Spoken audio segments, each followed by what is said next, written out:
It's Doug Walker. You're watching The Crazy House, Crazy McCormick.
How's it going, everybody? Welcome to the Crazy House. I am Crazy McCormick. What the hell was that? Anyway, whatever. How's everybody doing? All right, start this bitch already. All right, yeah, all right, shut the fuck up. Start the movie. All right, so how's everybody doing? Fam and spam. I see people coming up in the chat, and I appreciate that. What the fuck is with my rhyming? I don't get it. Anyway, so let's start off the show like we normally do. How was everybody's week? Mine was fucking slow. I will admit that. So, I don't know if you guys remember or if I did fucking talk about it last week, but I've got some car trouble. And right now I'm just waiting on my parts to come into the shop. They ended up telling me that what I need to do is I need to make sure that I am very, very ginger with the fucking cars. Like they suggested that I don't drive more than 100 to 125 miles on the job. And the reason being for that is this. I probably have been very lucky with what's been going on with my vehicle since I got it and I started having the issues that I was having with it. Um, which is it is confirmed that I have a busted gasket. Head gasket's busted. Anybody who knows vehicles knows that that's a fucking shit deal. So, uh, I did some shopping around, and this was a couple weeks ago. And most of the places that I called suggested that, I fucking have the engine torn apart, replace the head gasket, put it back together. One other place suggested, fuck that, why don't we just do a whole ass new engine? We'll order the engine, pay for the parts, pay for the labor, 7,300. All right, bet. So I'm waiting on the parts to come in, and then after that, it's getting the engine taken out. Now, what they said was with the head gasket, that's what's causing my coolant to leak. And so what I need to do is I need to be a little bit more ginger with the driving. Because the white smoke that's coming out of the exhaust, that's definitely coolant being burned. And if I continue to go as hard as I normally go, well, then I could fuck up the catalytic converter. And what good is a fucked up catalytic converter to the meth addicts that could possibly fucking steal my catalytic converter? I want to if I'm gonna have a meth head fucking steal my catalytic converter out of the bottom of my Prius, I at least want it to be in pristine condition, rather than giving them a bunk damaged fucking catalytic converter. You know what I'm saying? Driving Miss Daisy, basically. I mean, like, if I'm not working now, it's driving my daughter because now it's summer vacation. All my kids are out of school, and the next 3 months is going to be interesting. Although once I get that engine back in, once I get that engine swapped out, oh, it's on all the fucking Donkey Kongs. So I'm looking forward to that. And we got some shit that we got to fucking talk about. All right. Outside of, there was actually a big piece of news, two pieces of news that are actually bigger than the fucking headline. And so you definitely want to fucking stick around for this. You've been on summer break. My summer break is usually the gathering of the Juggalos, but now I am forced to have a week off, basically. I decided that I'm just going to take the whole fucking week off this coming week. And then, I don't know, I'll probably be on Twitch playing video games. Like a mass majority of the fucking week. If I'm not cleaning up my house. So, with that being said, let's talk about some shit. Okay, first and foremost, I want to bring this up because today is the last day of the Southwest Seance Tour with Darby, Wacko, Gloom Unit, and more. Like I said, I think it was like a last week, maybe a couple weeks ago. This is a 4-day event all across Arizona and Nevada. Motherfuckers going up in the desert tonight. They're in Mesa, Arizona, and they're gonna be killing that shit. They're gonna be killing that shit. However, I was on Facebook earlier today, and I saw this. I thought this was actually pretty fucking cool. So Darby O'Trill posted the merch that he's selling during this 4-day show. Now, correct me if I'm wrong, fam, but I told the motherfuckers of Arizona, of Nevada, if you go to the show, you definitely want to check out Darby O'Trill's fucking merch booth.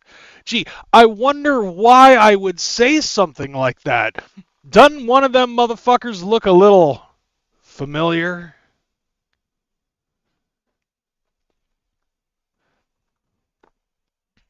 Tell me what, like, for you guys who are regularly on the show, tell me that this looks a little familiar.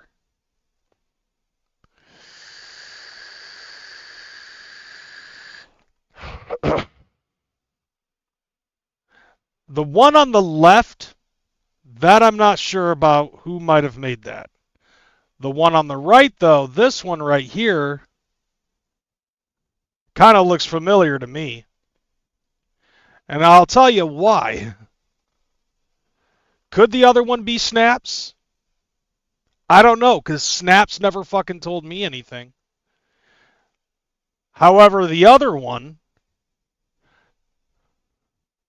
looks a little bit like the fucking AI art that I made a couple months ago of Darby O'Trill. Now, interestingly enough, yeah, so like I can't do side by side, but that's definitely it. And I'll tell you why. Okay? This is the last show, okay, for that Southwest Seance tour. And so, like, I've kept quiet about this, except for saying, if you go to these shows, you definitely need to fucking check the merch booth, especially if you watch my show, because you will not be surprised. And the reason why I say that is this. After I posted this on Facebook, Darby fucking hit it up and said, I don't not like this. Okay? But then afterwards, he ended up hitting me up, and he ended up saying, hey, would you mind if I use that chibi art to make some shit? I just noticed he kept the fucking Chuck Taylors. Thank God. And I was like, I thought it was cool. Like, he could, like, there's no copyright on this. He could have just easily fucking ripped it off. But instead, he actually hit me up and he asked me if I'd be okay with him using the art. And I was like, yeah, sure, go ahead. Because, like, I'm not really making these to try to make money. Like, I was really doing these for fun. Just because I could. And he hit me back with that fucking design. And he said, I'm submitting this tomorrow. I'll let you know what's good. And I was like, dude, that is so fucking fresh. Like, he had already created the designs. And he just wanted to make sure that I gave him I gave him my blessing. And I'm down for that. Because, like, I've been fucking cool with Darby for quite some time. And just as a friendly gesture, that's why I made the chibi. And then he came to me respectfully and asked me about fucking doing this. Fuck yeah, dude. Use that, make your bread. He basically took the idea and he made it his own. With the shovel and the axe, he fixed up the hair quite a bit. He kept the fucking, he kept all of the other things. And then, boom. So, I thought that was fresh as shit. And much love to Darby, because I made that shit out of love, and I felt like that was actually really fucking fresh. Do I need the royalty check for that? I mean, I really don't care. I would rather fucking just have Darby do his damn thing.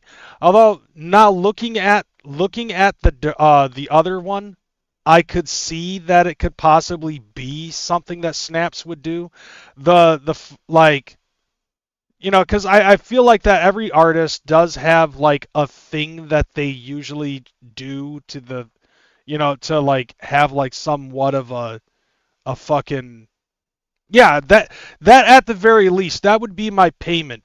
Hook me up with a fucking shirt, and I'd be down for that. And if not, it's whatever. But, like, one of the things that I know that Snaps does is has, like, the fucking hypno eye, or some kind of hypno fucking swirl thing. I know that that's something that she does in a lot of her shit. And with me, every single one of my chibi art characters is wearing Chuck Taylors. Every single one of them. Like, whether it's the one that I made of Tally Demon, the one with fucking the ones of myself, the one that I made of Illegal, the one that I made for fucking Shade. Like, every single one of them is wearing Chuck Taylors. Like, that has been the ongoing theme for my chibi AI art. And then with Snaps, it's usually like the fucking hypno swirl eye thingy. Because I remember she ended up doing that when she made that one of Venom.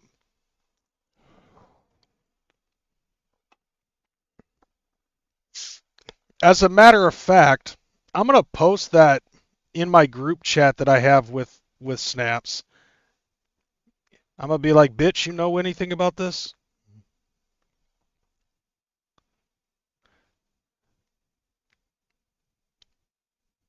When did I fucking post this? I don't remember. Okay, I guess I don't have it on there. However, I'll talk to her later.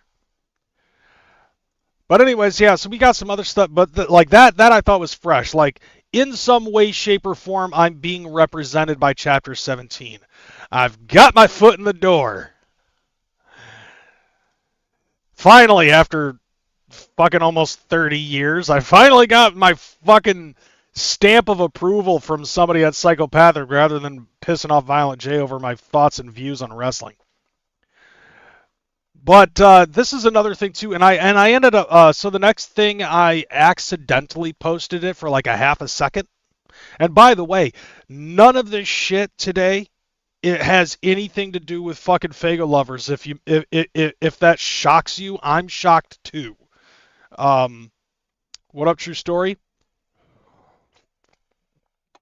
Like, believe me when I say this. Like, none of the news and stuff that I'm putting up on here, I didn't get any of it off of fucking Fago Lovers, which is usually my go-to. But like all of the news that was on Fago Lovers was either lame to me or it's shit that I already fucking covered. How the hell is it that I'm covering shit now before Fago Lovers does?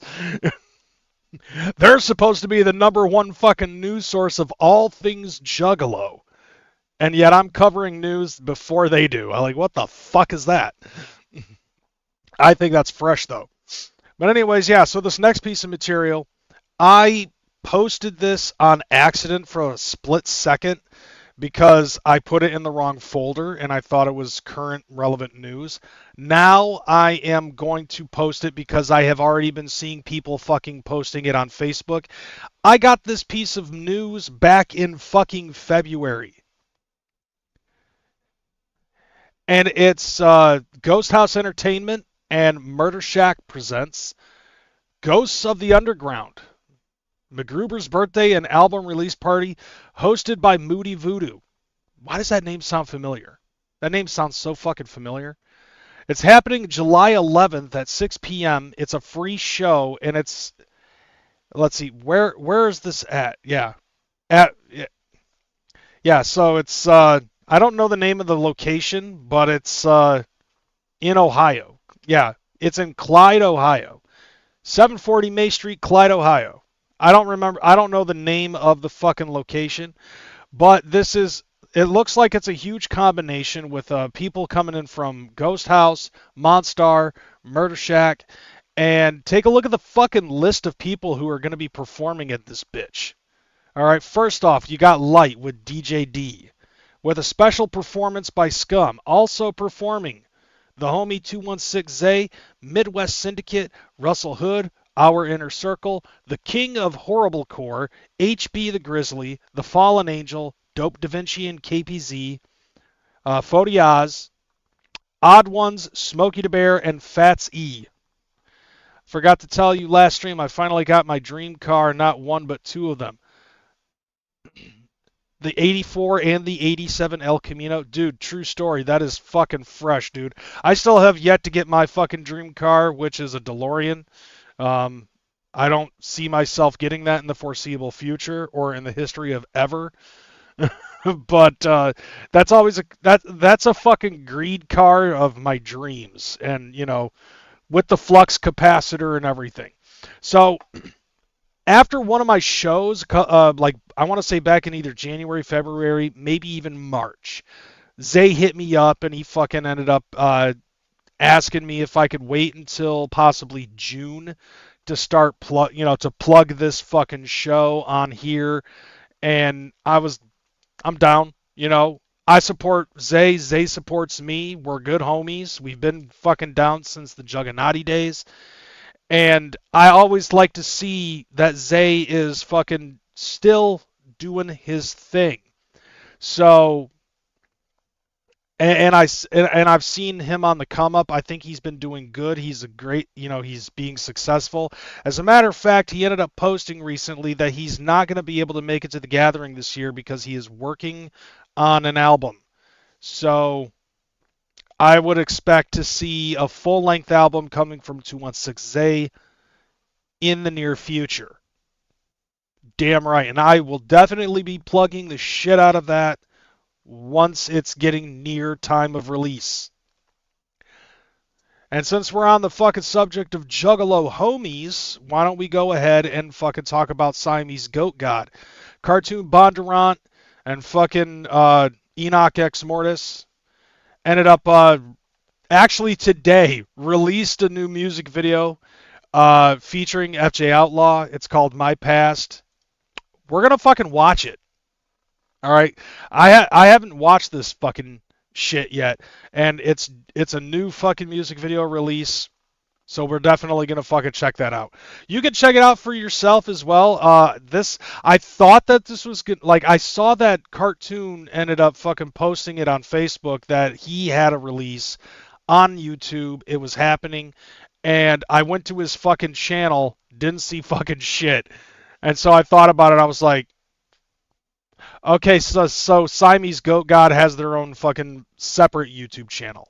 Gotcha. All right. So let's go ahead. We're gonna fucking we're gonna watch this shit. I'll tell you what I think.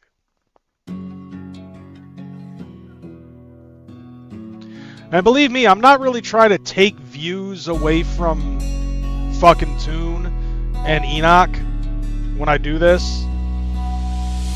My life made a change in how I'm living, so I guess it hits me different when they try to bring up my past. I fight through these losses mixed with winning. I just pray that I'm forgiven, cause I'm living like it's my life. Okay, I dig this fucking book. The way that this book is done. Me different when they try to bring up my past. I fight through these losses mixed with winning. I don't know if the Natural Born Killer's camera angle needs to be done, but I'm not the one who's directing this shit. I rose like a phoenix out the ashes from a whiskey soaked casket lit match flick that my I bet you think I'm about to rap about sobriety. You fucking right, I be on the track inspiring. Thought this was a dying dream, ain't think it would work. Was gonna I do like that little bit of a spin at the very beginning of this song. He's like, I bet you think that this song's about sobriety. Well, it is. I mean, like, if anything, I feel like that's kind of like a fucking jab towards myself and other people, where it's like, you definitely fucking have like an entire catalog about your sobriety. Can we kill some motherfuckers now? Here. I like that. I bet you think I'm about to rap about sobriety. You fucking right, I be on the track inspiring. Thought this was a dying dream, ain't think it would work. Was gonna drink myself to death or just do meth to the hearse. A stretcher for sure. See, I like that he's very open about where his problems were. As a matter of fact, I got a friend of mine who's from Battle Creek as well, knows this motherfucker, and actually had to fucking cut him off. Like, fucking wrote him off as a loss and everything, and then she started fucking noticing the stuff that I'm plugging for my show and who I'm friends with, and I was friends with Tune, and she's like, I knew him from back in the day. I'm glad to see that he's doing better now. I was like, oh yeah, if he I don't know him from that point in time, but like it seems like he's really turned himself around. And I couldn't be happier for somebody who actually goes through that kind of struggle and actually pulls themselves out. Unfortunately, for something like that, though, you can't really help somebody. They have to help themselves. And if they're not willing to fucking put in the work, well, then they're kind of a lost cause. And then they go on YouTube and beg you for $5 to get beer money. A suicidal letter with words. Show all my pain to those who read it that I felt on this earth. I felt so deserted. Karma coming, guess I deserve it. Must be from a past life. I ain't saying I'm perfect, but I rose like a phoenix out the ashes from a whiskey-soaked casket lit match flicked at my past. I stand in this world to make I like that how it thankful comes for the ones who full listen, circle. rocking with me while we on this path. I chose to make choices that are different, so I don't end up in prison. Never see me going back to the glass. I like that. Changing how I'm living, so I guess it hits me different when they try to bring up my past. I fight through these losses mixed with winning. I just pray that I'm forgiven, cause I'm living like this my life. My life made a change in how I'm living, so I guess it hits me different. I want to know how tall this dude is, so that way I can mentally compare between him and Cartoon and Enoch, because those dudes are short.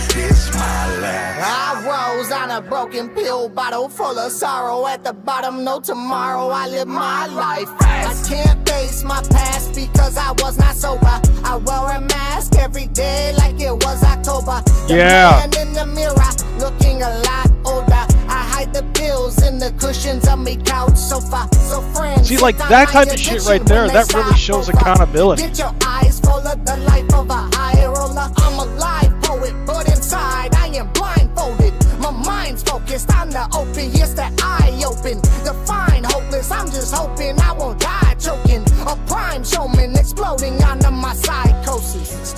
Like, dude, everything about that fucking rhyme scheme is fresh and everything. And, like, just talking about this type of shit, I know it's got to be hard, but it's also at the same time they probably think to themselves, who else could I inspire to fucking turn their lives around, because they might feel fucking lost about the shit that they're fucking in, but we were able to overcome this shit. So I can respect, honestly, like, I can really respect what they try to do with their craft and their art and everything. I really can. I don't, and like, dude, I love both of these guys. Both of these guys individually are tight, and together they're fucking good too. Like, I love Siamese Go God, and it really shows that they're fucking growing so goddamn fast. It's almost like people are, it's almost like what people are fucking saying might possibly be true, that they're buying subs. I doubt it, but like, I look at it like, okay, like, eventually, and I don't say, and I say this with respect, but eventually, sometimes when you do the same message over and over again, it starts to sound like preaching, and I hope that it doesn't become that way with these guys. I understand what they went through was horrible. Like, don't get it twisted. What they went through was some horrible fucking shit, and I'm glad to see that they were able to flip it and turn it around. And I would really like to see a lot of other fucking juggalos do the same shit. Despite things that I've said on Facebook, you know what I'm saying? But like, this shit right here is fucking dope. My mind's focused on the opiates that I open. Define hopeless, I'm just hoping I won't die choking. A prime showman exploding under my psychosis. Stuck in the past, mummified over time, frozen. My eyes are open, I'm finally seeing why I was chosen. My life made a change in how I'm living, so I guess it hits me different when they try to bring up my past. I fight through these losses mixed with winning. Like, Enoch looks like he's praying to Jesus. Cause I'm living like it's my life. My life made a change in how I'm living, so I guess it hits me different when they try to bring up my past. I fight through these losses mixed with winning. I just pray that I'm forgiven. Okay, so like it's my last. I'm gonna say this, and it's all out of love and jokes and stuff like that, but FJ Outlaw sounds like Jelly Roll from Temu.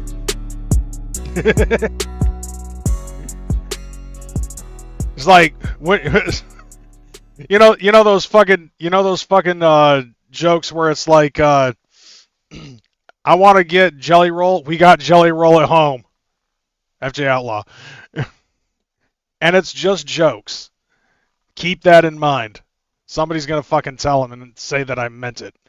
which is not true at all. Swill. I was thinking the same shit. Alright, so now with that in mind, we got a little bit of fucking gathering news. Like, I ended up fucking joining the Gathering of the Juggalos group page. I got you. I will tell him.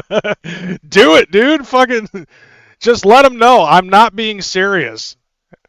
He probably won't, though. Anyway, so we got a little bit of gathering news. I did join the gathering page now, so I can fucking hawk news off of that. And one of the first things that I saw was this. Nivik is going to be performing at the Gathering of the Juggalos August 19th. Be there, feel it, cyclone it. And I saw that we were Juggalos and we were always serious. Well, yeah, did you not see the fucking thumbnail, Swill? Anyway, so, like, I saw this name and I was like, okay, Nivik sounds like an interesting name. What the fuck is a Nivik? And then I looked at it and I was like, oh, okay. So, that's interesting. It's my name spelled backwards. That's awesome. Cool. I fucking dig it. So I don't think I've ever heard this guy. So when music videos start fucking thrown out, I'm definitely gonna check this out, along with everybody else that's gonna be fucking doing shit. Cause you know I did the same thing last year. We'll be watching music videos and find out. Okay, we'll do the fucking mock gathering fucking itinerary. Cause I'm not going this year. However, that doesn't stop me from talking shit about the Gathering of the Juggalos, does it? This is definitely the headline. And like I said, we got more shit that is fucking hotter than the stuff that we're talking about here with the Gathering of the Juggalos. Now, the Gathering of the Juggalos. We got late night parties, we've got competitions, we've got sideshows, and we've got other flavors. All of that stuff has been released here on the Gathering website. We're going to go through it. I skipped over my party last week. Did I? I mean, for the most part, I'm not really that much of a party goer. Now, I will have to fucking take a minor retraction about something because I saw the Chapter 17 Presents Peg Leg Pirate Booty Peep Show Party. Didn't realize that this was just a fucking party. And on top of that, I like the way that it looks almost as if it's like a fucking another event. You know what I'm saying? So I saw that and I was like, oh, okay. I really need to fucking pay more attention to details. But on top of that, we also have, and I saw this, but I was like, I don't know if I should fucking talk about it yet. Because, like, I really wasn't focused on the Gathering website, and now we're fucking looking at it. Because we also have the Juggalo Yacht Club 10-year anniversary wine mixer. And it's being hosted by Swill's Edition. And I gotta be honest with you, like, I'm really, really fucking proud of everything that Swill has fucking been doing and putting shit down with, with his name, with his brand and everything. I think it's a good thing. It beats just being the fucking beer wheel guy, I think. I mean, don't get me wrong. Well, yeah, I know you're going to fuck the beach up. The whole fucking place is going to get fucked up. This is truth in advertising, fam, and it's mostly going to be fucking Swill's fault. I blame, you know what? Hashtag blame Swill. Well, thanks, like, dude, despite anything that you fucking said on the Book of Faces, I really don't have a fucking issue with that. You know what I'm saying? Like, because I saw that and I was just like, oh, okay, it's whatever. I know you're just clowning. But anyway, let me read these fucking things. Let me see if I can get my announcer voice. Wednesday night, midnight to 3 a.m. at the Butcher Bay tent. The Chapter 17 crew will be delivering you to Funky Town once again with a late night party of a lifetime. Walk the plank to some ultra rare bumps, unheard gems, wicked shit classics, and tons more.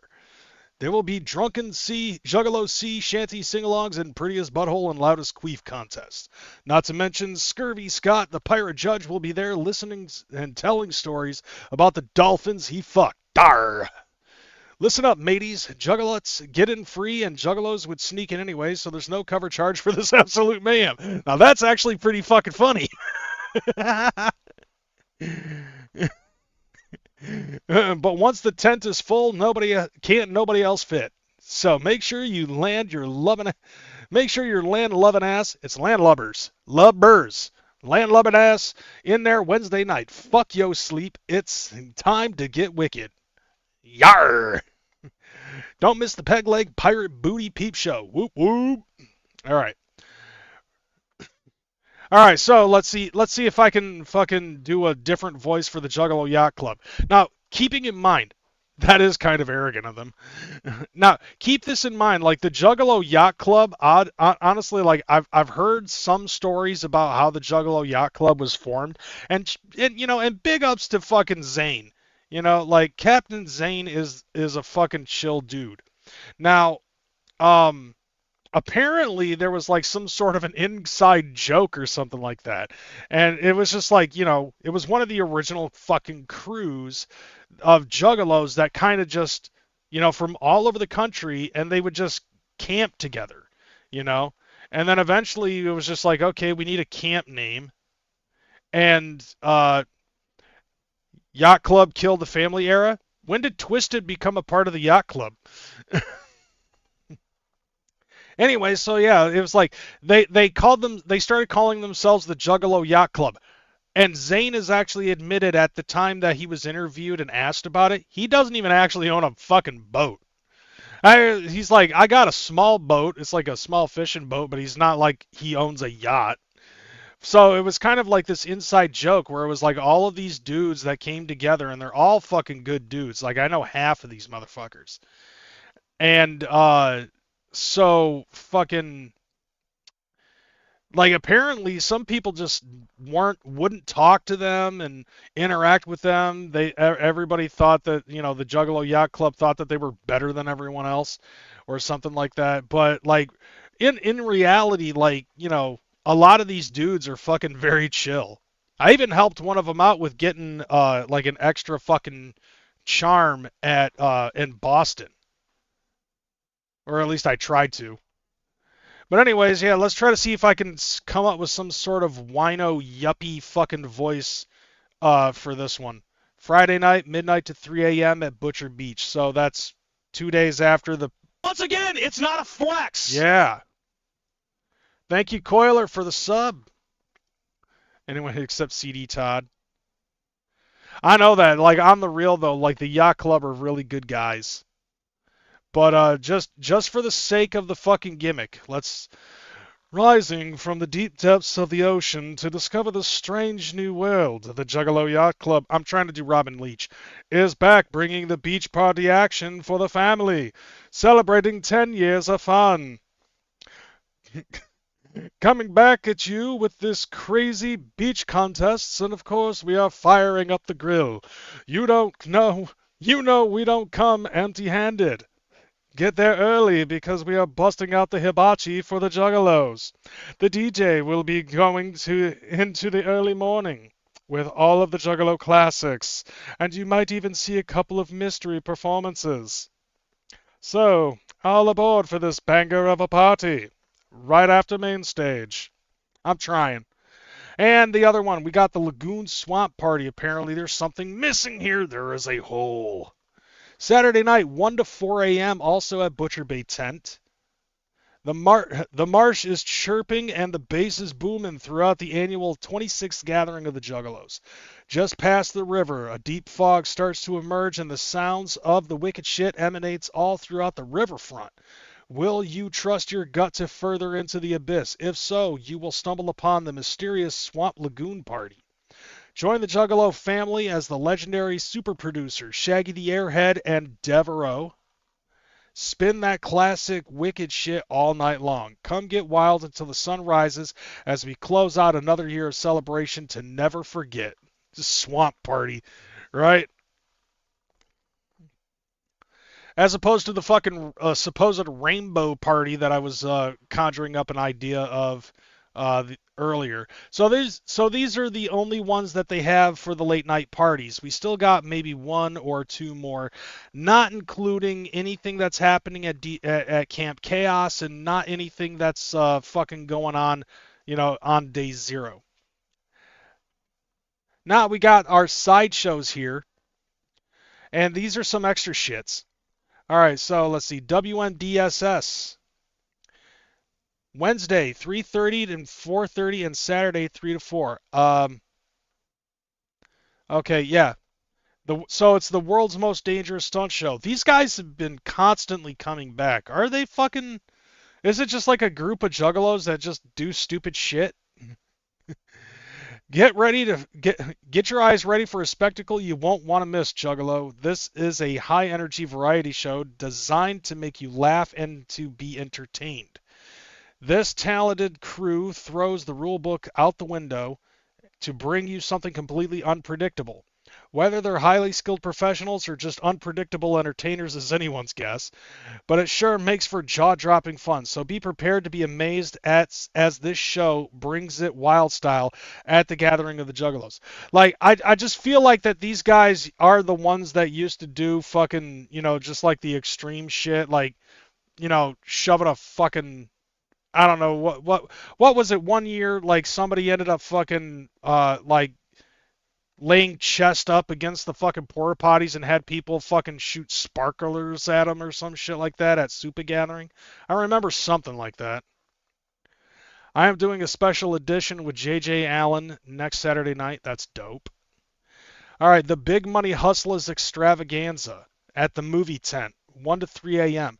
Backed by popular demand, the most extreme movie experience to ever grace the carnival. Come watch the chaos unfold as we bring your favorite movie to life before your very eyes. Shout out lines, throw popcorn until your arms are numb. Hey, throw shit. I'm down for throwing shit. And be part of the magic that is the Big Money Hustlers Extravaganza. Within the depths of this dark peep show, you may get robbed by 8-Boy, nipple twisted by a ninja, or even shot by Hack Benjamin. Help us celebrate over 25 years of what critics call the best movie ever made, ever. So join us as we devastate the movie tent like a human tornado, and don't forget to honk for sugar. Dude, I remember fucking yelling that shit while we were waiting at the intersection during the fucking Big Money Hustlers movie tour. It never fucking happened, but while we were waiting, we were fucking, like, where the intersection in Grand Rapids was originally, it was in Easttown, Grand Rapids, Michigan. And right next to the entrance is a fucking stoplight. So whenever there were people that fucking stopped at that light, we would run in front of their cars and tell them to honk for sugar, and we wouldn't move until they honked for sugar. Although one guy ended up fucking stopping at the shit, and he ended up fucking saying, fuck Fago, I drink Pepsi. So somebody fucking shook up a can, cracked it, threw it into the fucking car, and just let it spin and spray in the fucking car.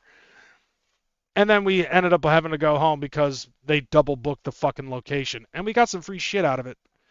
But nevertheless, more where are we at? Sideshows. More sideshows to do. The B-Movie Club from Shaggy Two Dope, Thursday night, midnight to 1:30 a.m.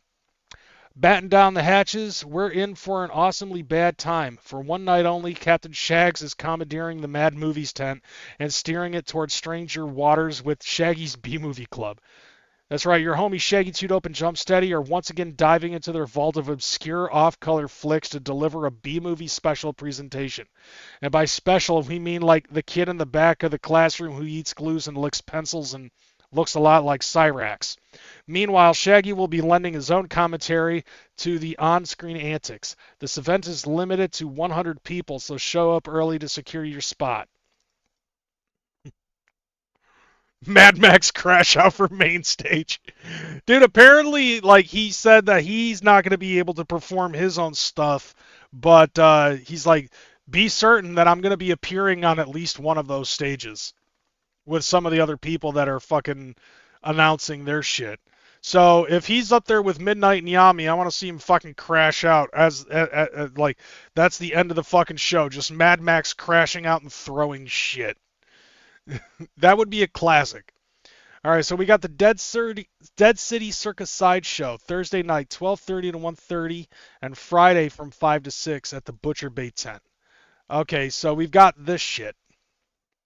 Okay, I think we've seen stuff like this before.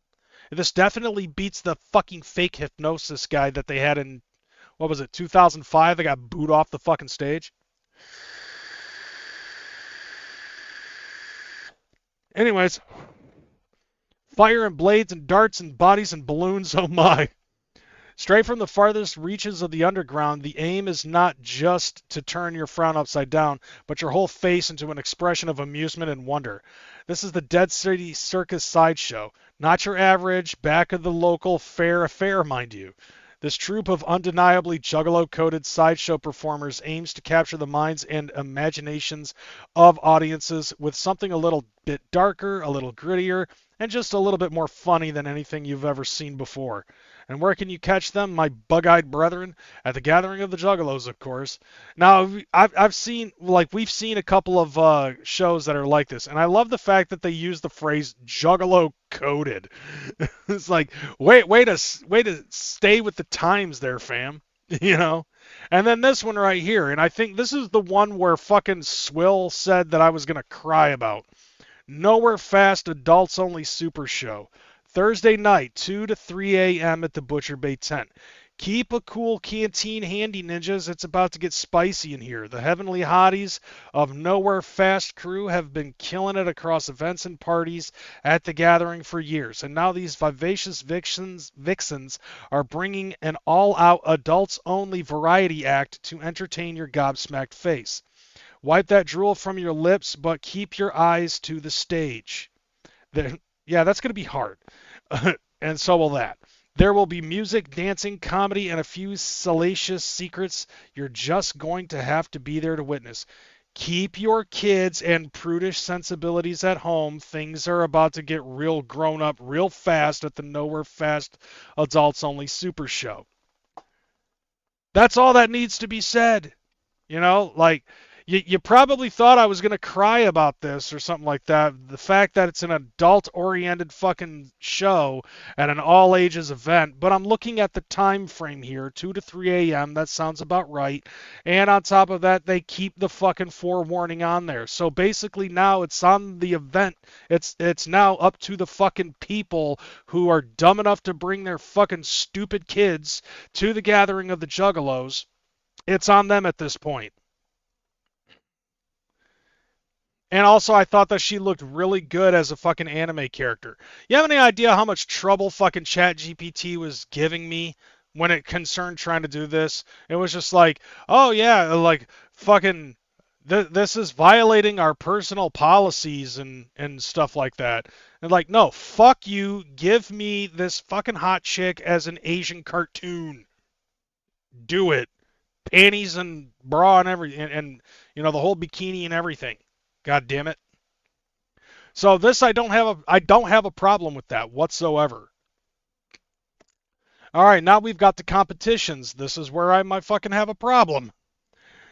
The 17th layer of Hell's Pit Hot Wing Eating Contest. I love the fact that this keeps coming back, mostly because most of these guys are the homies. Friday, 2 to 3 p.m. at the Butcher Bay tent. Yeah, we all know and love hot ones, but these hot ones will leave you with some hot buns and then some, son. This is something wicked for those of you with an iron stomach and a pain tolerance that would make the Marquis de Sade call his mom. Now, I'm never gonna fucking perform at this shit, but I love watching people go through the fucking hell of pain.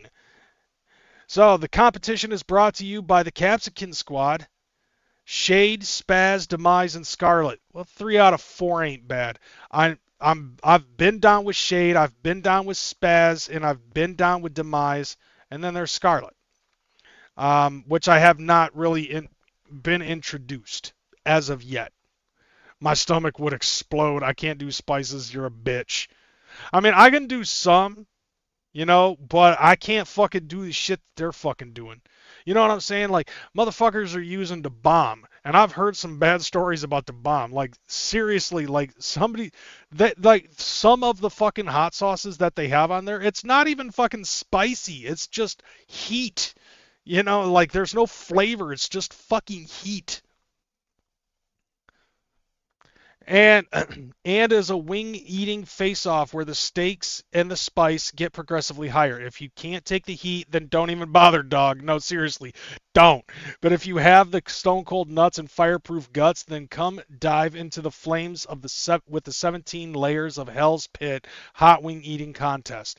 Now, keeping in mind anybody that wants to perform this, you literally have to sign a pain waiver saying that Psychopathic Records, Magic Ninja, like not Magic Ninja, but Ninjas in Action, and the Capsicum Boys are not fucking responsible for anything that happens to you as you're firing liquid shit out of your asshole. All right, so the next thing we've got here is Two Tough Tony's Fishing Tournament. And this works much better than fucking, over at Legend Valley because there's an entire river that goes almost all the way around the fucking camping area. So we got Two Tough Tony's Fishing Tournament, Thursday 9 to 11 a.m. at the Kraken Stage. Round up your gear and don your freshest bucket, Juggalos. The most laid-back, hardcore fishing showdown in history is going down at the gathering. Hit the water with JCW Pro and Master Angler Two Tough Tony in the beautiful Rosemary River. Complete against the fam to see who reels in the biggest beast and snags a killer prize.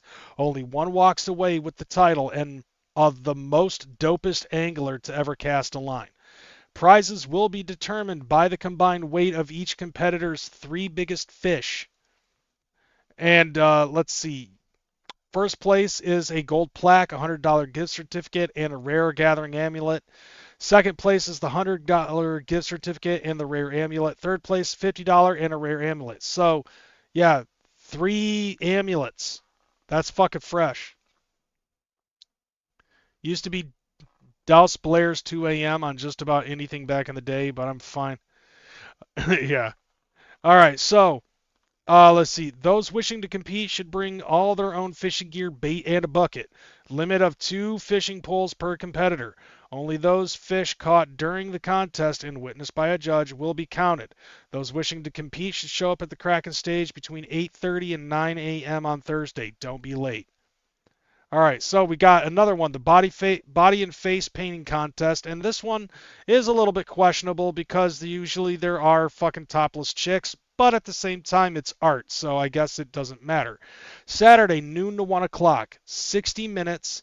That's all it takes to transform a mundane human body into something certified Juggalo fresh. Paint has been something of substance in the Juggalo culture from the earliest days, and in 2026 we want to see how sick you can get with it. We provide the paint, you bring the body, that is the canvas, and that is your dopest homie. The Juggalos and our panel of judges decide based on the artist's ability, creativity, and the amount of exposed skin used. The illest design wins it all. The prize and the prestige and the heir to the cultural crown. So this one is a little bit better. First prize, you get the gold plaque, the $200 gift certificate, and a rare amulet. Second place gets a $100 gift certificate and an amulet. And third place gets a $50 gift certificate and an amulet. Those wishing to compete should show up at least 15 minutes before the contest begins. Now we've also got the costume contest, because there are a lot of juggalos that do fucking go around the gathering and they do cosplay. Sometimes it's a TV, like this chick right here. All right, so Friday, 3:30 to 4:30, Butcher Bay Tent. We call it a costume contest, but when we think about it, the Gathering of the Juggalos is the one place where we get to shirk the shackles of society and be our truest versions of ourselves. So with this competition, we take it to the highest, freshest levels of mind and imagination to rock it proudly over our default skin. From bringing to life your favorite part of Juggalo lore to wig flipping visions only you could dream of. We and the rest of the Juggalo family want to see it. There is a prize for winning over Juggalo minds, no matter what, shedding your mundane skin at the gathering is priceless. And they've got the same fucking prizes as the as the body paint contest. Now, usual shit, DCG tournaments and Juggalo Bingo. So I'm not even going to fucking read the whole fucking thing. But we've got the Into the Echo Side Heads Up Tournament. We got the Quest for Shangri-La Tournament. We got the Texas Hold'em Tournament. The Morton's List 30 Leagues Tournament. Okay, so this looks like it's a new fucking book. Join us for an exhilarating tournament of Morton's List where each inner circle will be thrust into an unpredictable and thrilling adventure. Participants will navigate the unknown landscapes of random reality as they embark on a quest of epic proportions. Then we also got Juggalo Bingo. If I have to explain to you guys what fucking bingo is, then what the hell are you doing with your life? Then we got Juggalo Deal or No Deal, which I think is pretty fresh. Now, like, if you've ever watched the TV show, then you know what to expect with Deal or No Deal.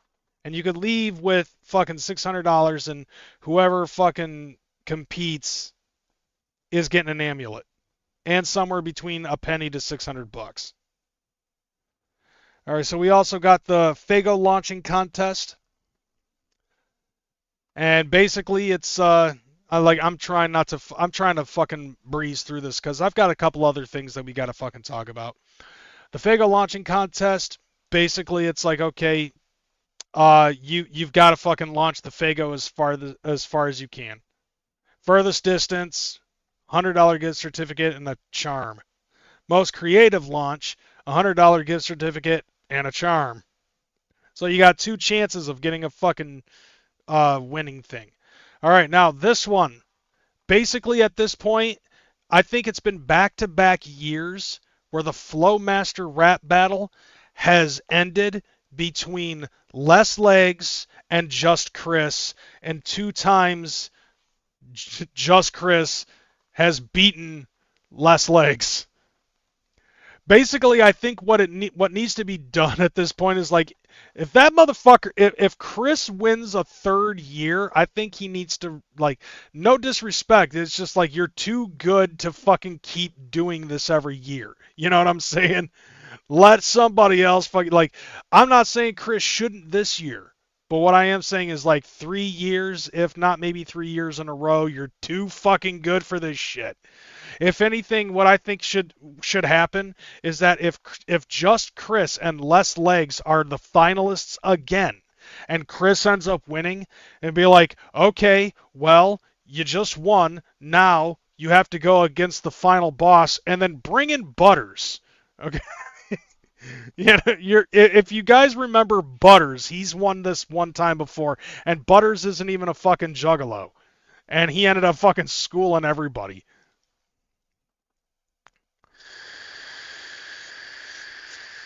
Tell me I'm wrong. Like, just Chris, can you beat the final boss and have it fucking be transgender Butters?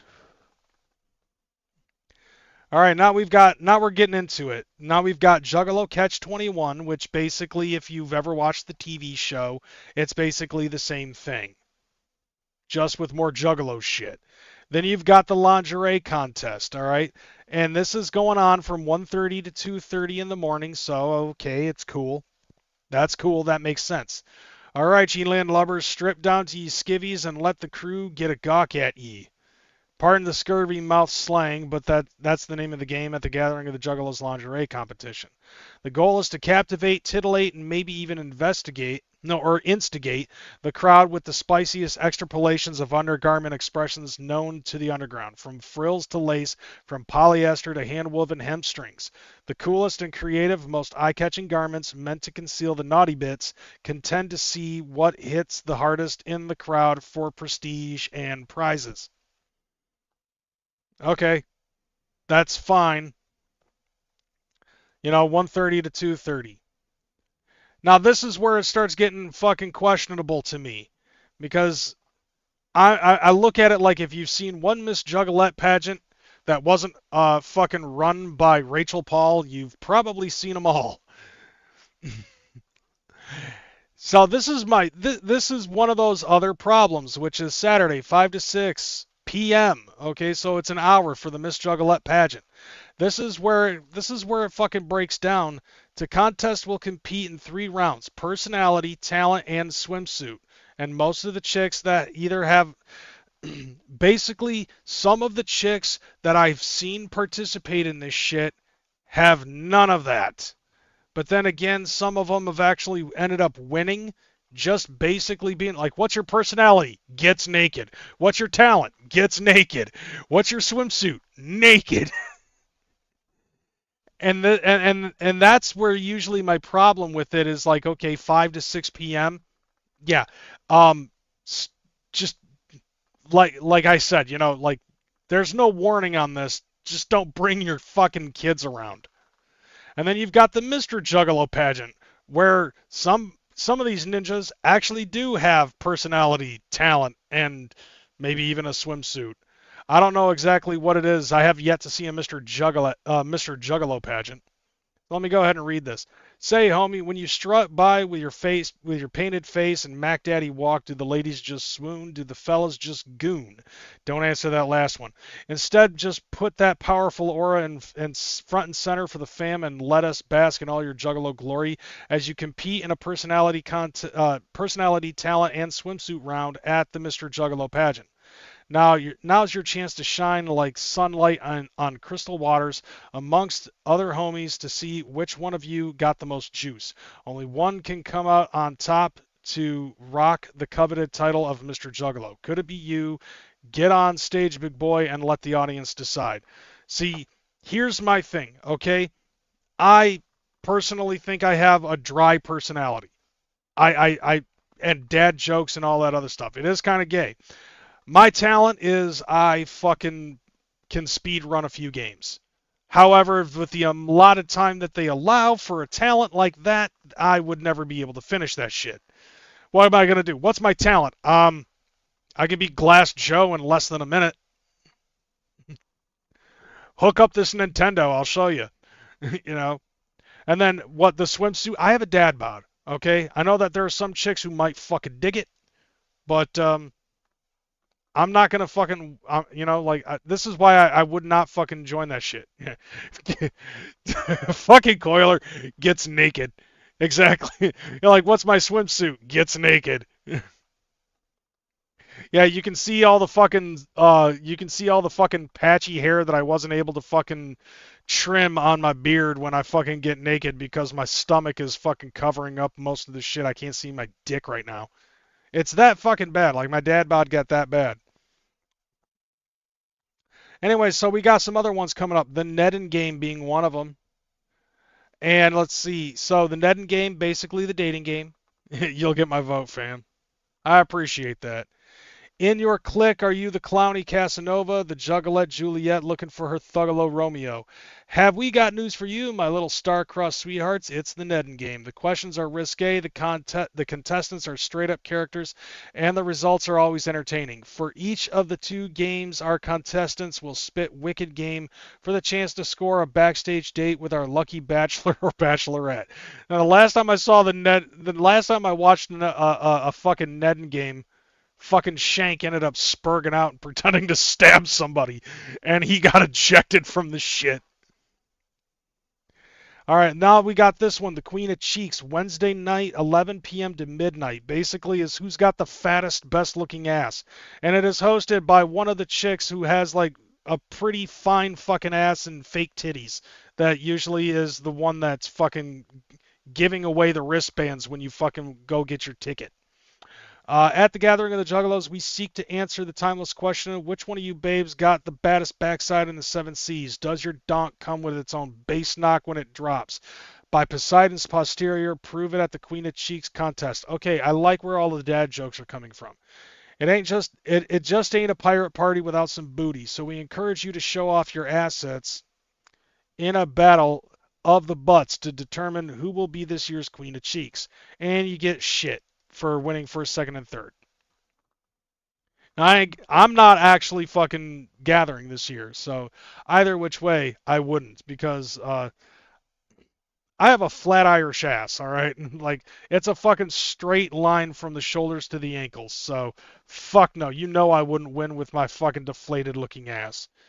Now we got the tattoo contest. And when I saw this, I was like, that's fucking dope. Because what up, what up? Right fucking there. The homie, Alejandro. Right there, showing off his fucking tattoos. Now, this dude is the shit. All right? Like, he's a very nice dude and everything. It's fucking Illegal's husband. Very fucking cool ass dude. He's got some of the dopest tattoo work I've seen. Like the placements of where they are and everything. That's fucking fresh. And I know that's him. Because I recognize a lot of these tattoos. And that fucking hat. Anyway, so the art of hammering images of ink into flesh has a nautical history that stretches back centuries. As we approach this strange new world, we honor that seafarer's tradition by bringing the tattoo contest to the brand new shores at the gathering of the Juggalos. So let us ask, do the colors of your ingrained body art pop? Is the line work immaculate? Is the depth and shading of your piece more than skin deep enough to jump off the flesh and into the real world? These are the questions we want answers to. More than that, if you have a fire piece, this is what we all want to see at the gathering of the Juggalos. And first, second, and third place prizes, boom, boom, and boom. Then we got Tom Wood's art battle. Which, if you haven't seen this before, it's usually Brian Red almost wins if he doesn't. Do you have what it takes to hit the canvas, the style, the substance, the imagination, the art? Unleash your creativity and let the paint fly. Artists will have 45 minutes to paint an original masterpiece amidst a crowd of spectators. And Dead Canvas also fucking joins up in this shit. The last time I was there, Dead Canvas had some dope-ass fucking shit. Had they finished it, it would have been fucking absolutely fresh. You must bring your own easel, paints, brushes, and a 24 by 36 canvas or larger. Contestants retain ownership of their work. This is the ultimate platform to showcase.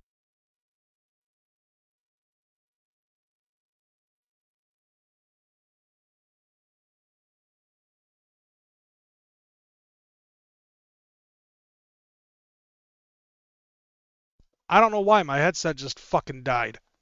Anyways, this is the ultimate platform to showcase the skills you've spent a lifetime practicing. Through practice and sacrifice, now is your time. Tom Wood and two judges will take 10 minutes to critique the finished works and award the prizes. Now let's be real here. Half the people that are fucking attending that aren't attending for art. It's for fucking Tom Wood. Because Tom Wood. And of course we have the wet t-shirt contest. Once again, don't bring your fucking kids. Otherwise you're a horrible parent. 5 to 6 p.m. Man the cannons. We're not only talking about about hard iron balls. We're talking about soft, manageable memories. It's the one and only gathering of the Juggalos event that is 1 part not so stiff competition and 2 parts party. When we set it off wet and wild style with the wet t-shirt contest. The Fago will fling, the Super Soakers will superly soak. The jokers will joke and the haters will mope as the bountiful beauties on stage bounce and flounce their way into your hearts. Shame has no part of this game, so if you think you've got something we can all treasure, step up and say it with your chest. Word. And that's where we're at so far with that. And then we've got the special, like the other specialty flavor. This is the last shit that they fucking added so far. We got the Mad Movies tents. All right. I think that's self-explanatory. We're going to have a list of a bunch of fucking movies. And then you got high score video games, which I definitely fucking indulged in that. Now, last year, they only had like a small handful of shit. They had a Nintendo 64 with a couple of fucking games. They had a PlayStation, which mostly was dominated with fucking Guitar Hero. You know, and then on the other side, they had more modern gaming, which was like Xbox One, Xbox Series XS, PlayStation 4, PlayStation 5, and fighting games, mostly Street Fighter and Mortal Kombat. Then we got here the Juggalos in recovery. The winds of the Dark Carnival have blown us onto pirate shores, but if you're navigating these wicked waters without the booze or the drugs, you don't have to walk the plank alone. Juggalos in Recovery has got your back with a crew of clean and sober homies keeping their wigs firmly attached. We are dropping anchor to hold recovery meetings right here on the grounds every single day, 10 a.m., 2 p.m., 5 p.m., and after main stage. Swap war stories. Get some high karma encouragement and mutiny against the addiction demon. We also got free Narcan and test strips at our camp. No questions asked, because a true pirate always protects the family. High magic only, ninjas. And that actually is something that's helpful, because let's be real here. At the gathering of the fucking juggalos, we have had some people overdose in the woods. I think the worst of it ended up being over at fucking Cave and Rock. I believe that location has probably had statistically the most fucking overdose deaths in gathering history. So it's cool that, rather than having drug bridge, we've got this. Although I'm pretty sure people will fucking still figure out a way on how to bring drugs. The Ultimate Treasure Haul goes down Saturday night right after the main stage madness explodes. Gather your sober crew and march on over for our main coin ceremony. We will be handing out recovery chips to celebrate your milestones, whether you've been sailing clean seas for 24 hours or 20 years. Come claim your booty, look out for your homies, and let a family shout a massive whoop whoop for your victory. Yeah, thank the gods somebody is bringing Narcan. I can't count. I can't tell you. Like, I don't have a head count, but it's like there had been times where it would be like 1, 2, maybe even 3 people have been found dead in the woods days after the fucking gathering.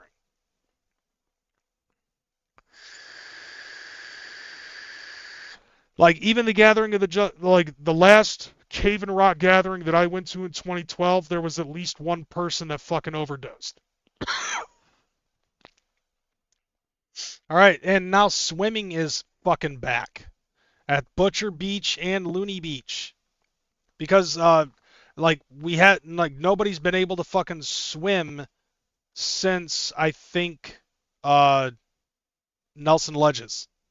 Maybe. I know that there was a watering hole. I know that there was a watering hole over at Legend Valley, but it was fenced off and nobody was allowed to go in there. I don't know why, though.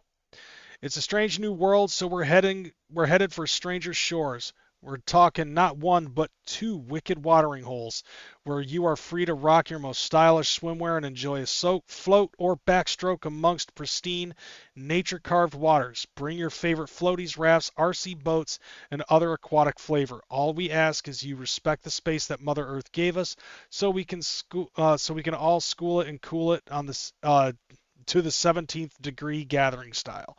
And that's cool, dude. Like, they're finally they found a fucking location, that actually is allowing us to fucking swim, especially with all of these hot days, Oh, now here we go. River float trips. Now this is a paid event and reservations are required. Mother Nature's Riverfront Retreat will be offering float trips on the big Niangua River, aka Rosemary River, on all 4 days of the gathering. Kayaks, canoes, and tubes will be offered each day for a 10 a.m. and 3 p.m. launch time.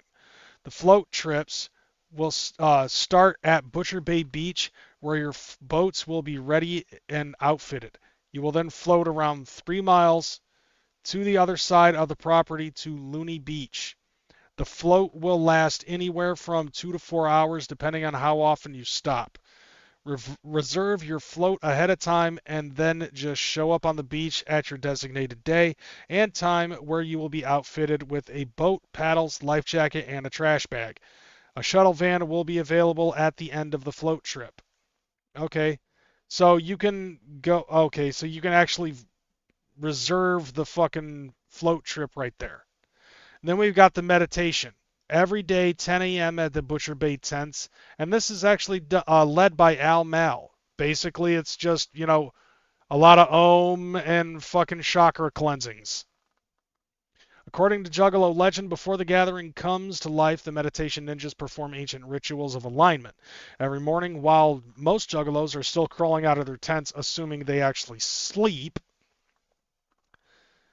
this growing tribe of meditation ninjas comes together to focus their energy and prepare for whatever the day has in store. But this year, we gather in a strange new world. On the first day of the gathering at our new home, the meditation ninjas will lead an opening ceremony to consecrate and honor the new carnival grounds. Together, we'll give thanks to the land, set our intention for the days ahead, and request safe passage for everyone making this journey with us. Led by Al Mal, aka Adot Wake, underground hip-hop artist, meditation ninja sensei, and longtime juggalo, this legendary tradition continues to grow each year. No experiences is needed. Just show up and see what happens. Be there when the gathering begins. Now we've got another thing. Open mic night, or actually open mic day. So I would say, if anything, this is basically fucking karaoke. Show tapes should be on a thumb drive or your own playback device. So let's see. It's either that or, like, if motherfuckers want to fucking do their own set or something like that, like they do one song or some shit. We think Nas said it best with the classic line, "All I need is one mic." Let these timeless words echo into the future and land in a strange new world. And maybe, just maybe, the principle will flower out into something great. The Gathering of the Juggalos open mic is your unrestricted opportunity to bring whatever flavor you can speak to power in front of a Juggalo audience. From your own spin on a poetry slam and to an out-of-the-blue Juggalo deaf comedy jam. Whether you wane air out your diary or read off your transcripts of scandalous screenshots, here is your chance. After all you need is one mic. Show tapes should be on a thumb drive or your own playback device. Then we have gladiatorial combat at the JCW Pavilion to beat the shit out of people. Yeah, basically, they got foam shit and just hit each other with stuff for a little while. All right, now we got other things. The Welcome Home Parade. Ahoy Juggalos, all pirates, camps, crews, loners, first-timers, and longtime family are welcome aboard for this year's Welcome Home Parade. Dress for the pirate theme if you feel called for it, or come exactly as you are. Bring your flags, glow gear, wagons, megaphones, and any pirate booty you want to toss out along the voyage. Whether ye be dressed like a captain or rolling straight up from camp, the real mission is to gather the crew, make some noise, and welcome everyone home. The ship launches from the Kraken stage at 11:15 p.m. sharp, right after the first night's main stage acts. All right, bet. No, it actually says diary. I fucking read that wrong. Now here's one of the creme de la cremes of flavor, which is the Juggalo Flea Market Podcast Super Show and Street Team Hot Dog Cookout. Now this one's self-explanatory. We've got the Bazaar. We've got a bunch of fucking ninjas from YouTube, Twitch, Kick, and other fucking platforms getting together to fucking do podcasts live. However, it's not exactly what I thought it was since the first time I heard about it, which I would have thought that it would have been all representatives from different fucking forms of shows getting together on one super podcast, but it's not. Although it would be fresh if that was, because let's face it, I think that it would be fresh as hell. All types of camera work and all this other stuff, motherfuckers talking, fighting, all that other shit. In case you haven't heard, this is our world, which means whatever land we land on, we control it and we own it. The For Us, By Us Juggalo movement is live and in effect, like Michael Jackson achieved zombie status to school the world with one more wicked boogie. We're making space so that the DIY creators in our beautiful underground can have an open air market and to display their wares at the Juggalo Flea Market, which is cool because they've got tables upon tables upon tables of all sorts of fucking shit that people are selling. Their own fucking merch, wristbands, fucking whatever, even some of their old stuff that they have but they don't want to, but they want to get rid of, but they don't know where to fucking get rid of it. So they sell it at the fucking bazaar. Meanwhile, all your favorite internet voices speaking from the mighty Dark Carnival will be doing their thing live and in the mix with this podcast super show, including Fago Lovers, Juggalo Rewind, Safe Sesh with Al Mal, Swills Edition has now been added to the fucking list, Team MUJ, and the Cowabunga Dude. Oh, is all this fat flavor making you hungry for some food you can savor? We got you, Ninja. Come get you some grilled up goodness as the psychopathic soldiers slang them glizzies with the street team hot dog cookout. So yeah, the street team makes Fago dogs with fucking coleslaw on the top, and I tried it last year. Fucking delish. Not gonna lie, that was some dope shit. However, I'm noticing some of the names. And now it says including Fago Lovers, which is gonna have fucking Juggalo juice. I know them boys. Juggalo Rewind, I think they've been on there before. Al Mal's been on there before. Swills Edition is new to the shit. Team MUJ is they've been on there. Cowabunga Dude, I think is new to the shit. Some of the names that used to be on there that I have not seen, which is surprising, is Humble Among being one of them because he had been on there twice and never fucking did shit. And then also Carnival Spirits being up on that fucking shit. And I don't see him on there, which is surprising. You know, like those guys are my fucking people. And on top of that, another one that I'm surprised that I'm not seeing is the Thuggalo show. So I don't know what's going on with that. I don't know. It's like I'm surprised at that. I would think that fucking Onstead and them would would have gotten the fucking green light because they are one of the best representations for Chapter 17. And then me, I'm just an old head. I would love to have my fucking name up on there. And that's that's a goal of mine that I have. I want to fucking be a part of the podcast super show. However, I fucking bet you that my name could have possibly been thrown out there because you're supposed to get a fucking email if you're accepted. Yeah, and I agree with that. Fucking Mitch needs to bring back the Murder Mayhem show, but I guess Mitch doesn't have the fucking desire to fucking do it. Now, here's what I understand. From what I understand, you're supposed to fucking get an email a while before they even start setting all of this stuff up for the website, and then if you get the email, you accept, then your name is on the fucking shit, right? Simple as that. You know what I'm saying? So I didn't. I talked to TJ last year because I'm like, dude, my goal is to try to fucking get my name on the Gathering of the Juggalos fucking list for the Super Podcast. He's like, I'll talk to Rob and see if there's anything we can do. And then, of course, earlier this year, I ended up fucking saying my piece about Vince Russo being a part of fucking shit, and I'm like, that might be a reason why my name's not on there. Word could have gotten around the fucking office and been like, gets to Violent J. What? That crazy McCormick guy? Fuck that guy. He doesn't deserve a spot. Oh, I deserve a spot, motherfucker. I've been fucking doing this shit for over a decade. But nevertheless, though, there's no sour grapes whatsoever coming from me because a lot of the fucking homies are still up on the spot doing the damn thing. Fago Lovers, Swills Edition, Midwest United Juggalos, Cowabunga Dude. I'm cool with every single one of these dudes as far as I'm concerned. All right, next we got Makeup Bake Up with Scolette. Okay, Thursday, Friday, and Saturday from 5 to 6 at the Butcher Bay tent towards the back.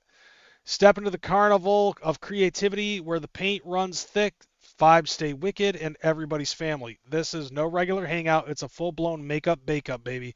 Bring your own brushes, palettes, glitter bombs. Bring the whole kit. Roll it, spark it, and vibe out while we get each other looking fresh like Fago showers in the front row.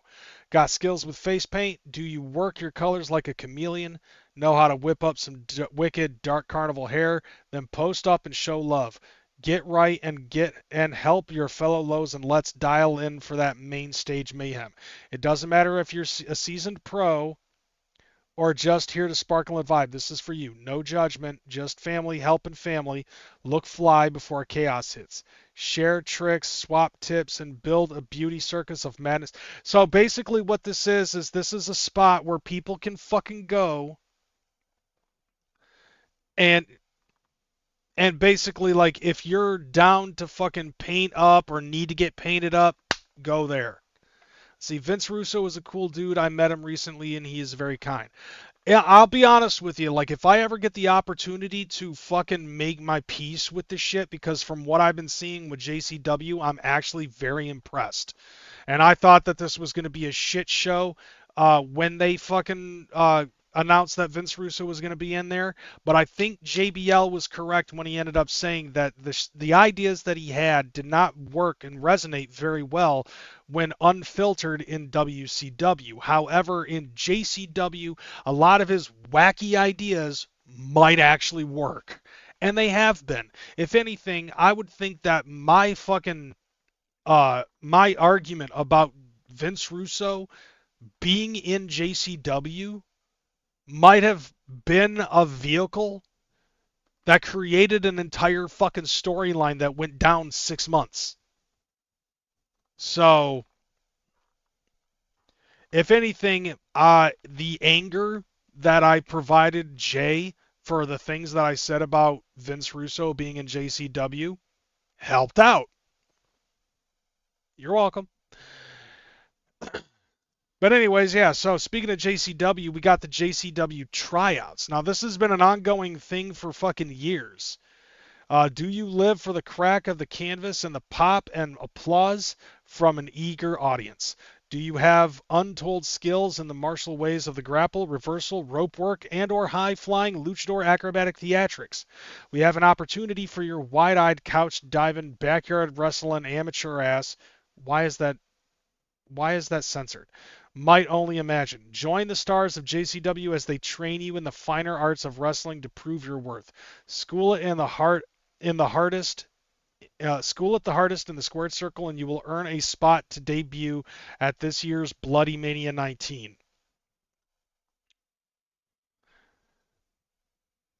Superhuman, basically. All right, now we got another movie spot. Movie is on the water, and that's actually pretty fucking cool. Let's see. Who's ready to get wet and wicked in this piece? Make sure you bring your lawn chairs to sit in the water or on the beach or a floaty, but there is a current, and your shenanigans, because we're bringing you the ultimate on-the-water movie experience. We set up a projector on Butcher Bay Beach to broadcast not one but two nautical nasties for that immersive submersive. What's going on in the deep movie experience? First up is that Killer Shark classic. You know, the one your uncle rented that had you shook at the boardwalk? Yup, it's Jaws. We got the new school flick to turn your sandy dreams into oceanic screams, The Reef. That's double the flavor, double your... So basically, it's basically a fucking drive-in movie, but on the beach. Okay, so fresh. And they might need a bigger boat. And then we got the Flamingo Family Feast Leftovers Barbecue at the JCW Pavilion. Join us for the Flamingo Family Feast, a community meal built on the spirit of family, sharing and bringing everyone together on the final day of the gathering. We will provide the cooking space and grills. All you need to do is bring any unused leftover food items you have from your campsite that are still safe and suitable for cooking. Throughout the event, many juggalos end up with extra food that would otherwise go to waste. Instead of throwing it away, bring it to us on the final day, and we'll fire up the grills and cook it for everyone to enjoy. That's awesome. That's actually a very inventive and smart idea. I fuck with that. And I'm sure that there's more stuff to come.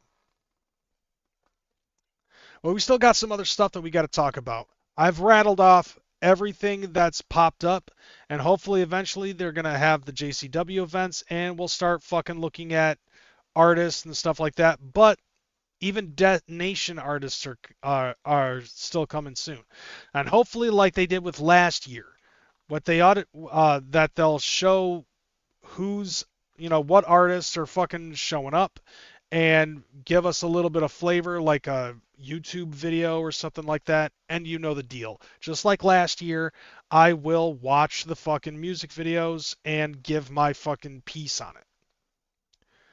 But we got some other shit that we gotta fucking do. We gotta keep the ball rolling, and I'm gonna do it with this. I found this on fucking TikTok. It don't have anything to do with Juggalo shit. It's just like a little palate cleanser. So we can talk about some other stuff. We gotta... Oh shit.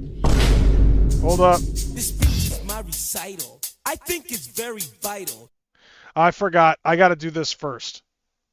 Alright, so we're no longer doing this. We're doing this now. Get ready for this. This shit's fucking funny.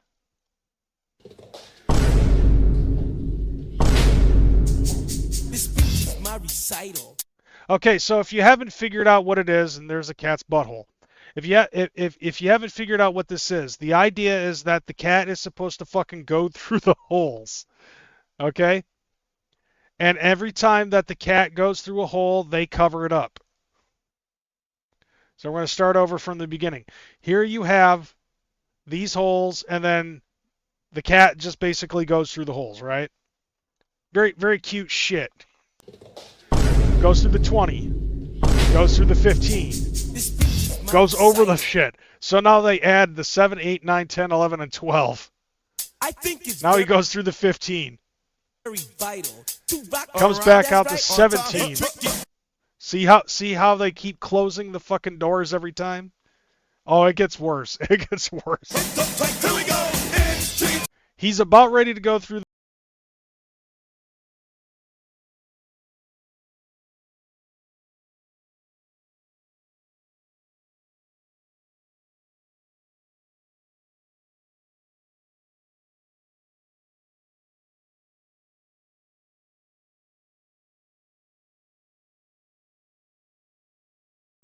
Now they tape up the 15 because the cat's not supposed to go through the 15. You've already done that. This is definitely orange cat energy right here. Oh, it gets funny. Went to a house and busted out a hand. Still goes through the 15. All right, here we go. So now they got to double up on the tape. Now he's going through the 13. So they double up the tape on the 13.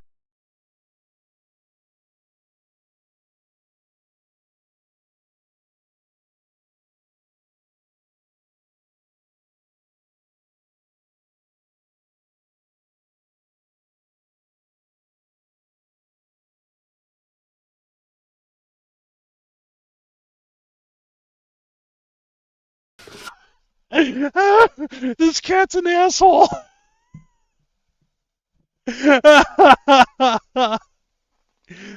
Like the cat's just like, fuck this shit. He won't go through the 10. He won't go through any of the other shit. He just fucking burst through the wall like the Kool-Aid man.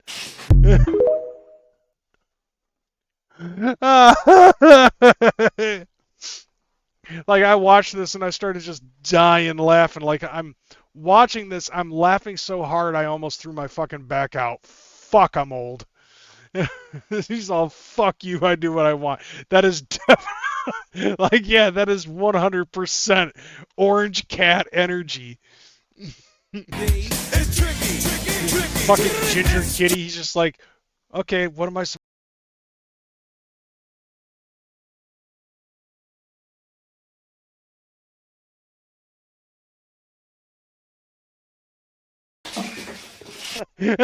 He's just such, fuck this shit.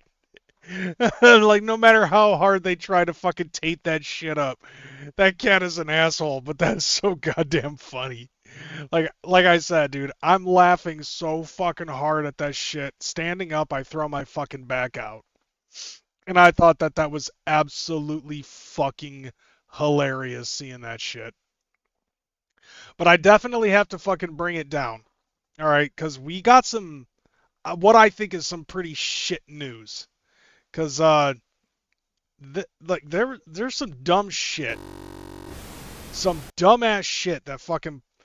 I, well, I mean, I guess I could say I think it's dumb shit, and maybe it's something that you guys could consider dumb shit.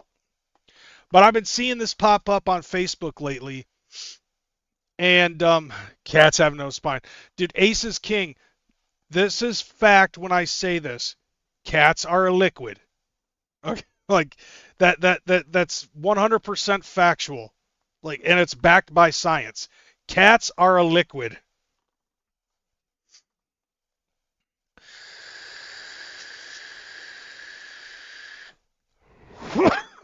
Anyways, so I got to talk about this shit because it's been popping up. You guys remember what happened possibly about a year ago? That has nothing to do with Al Azul Ilu. I've seen a fat cat go under a barley room and under a fence. So I've been seeing this shit pop up on Facebook, and definitely, like, there are quite a few juggalos that ain't having it. And it's this shit. So Gmo Ski ended up fucking popping back up. Apparently he's now covered 1 year of sobriety, which I guess great for him. You know, he's been able to fucking get away with the sobriety shit. Now, don't get me wrong, I don't hate him or anything like that for going sober, but for the reason why he went fucking sober. If you remember last year, he beat the shit out of wifey and bruised her the fuck up, broke her fucking jaw, and this was all due to him being fucking blackout drunk, right? Yeah.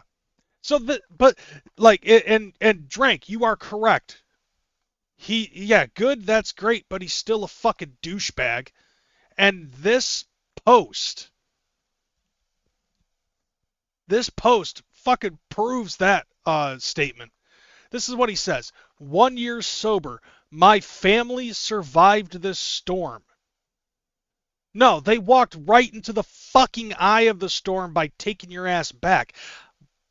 At this point, and I hate to say this, but at this point it's like I remember the shit that happened a year ago and some of the things that people have been saying that she has been fucking dealing with this type of behavior coming from Gmo Ski for roughly around 10 years.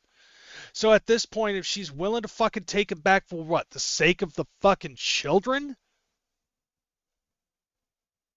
Then, motherfucker, I'm sorry, but like, not sorry. You kind of get what you deserve for this. Became stronger, beat the odds. The amount of people who used our monument of hardship to try to clown us, to turn their backs, to disparage us.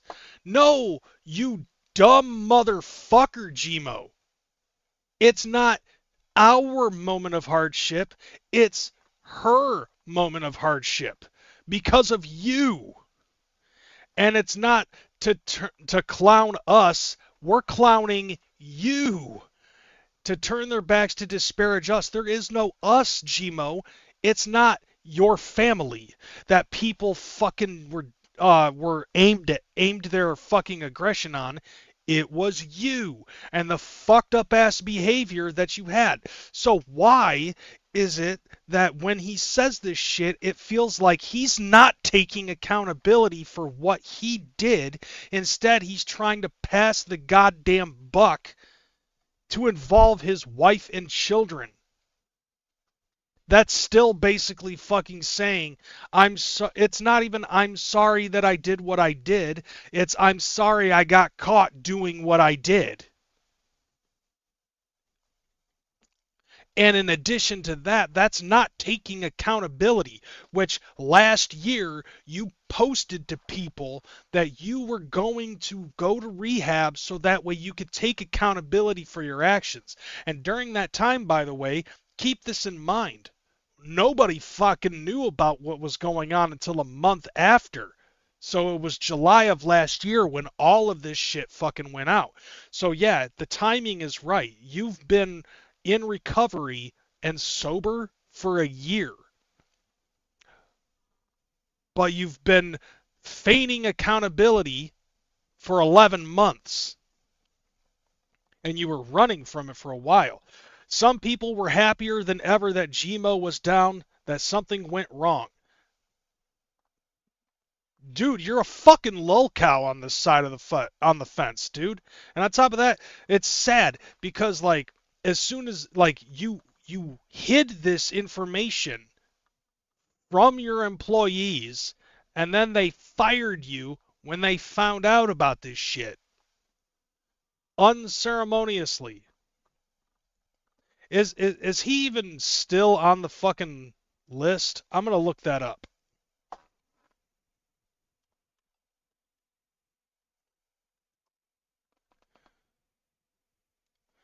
Let's take a look at the list and see if he's still on the fucking label. Yeah, so... Okay, so cool. No Gmo ski.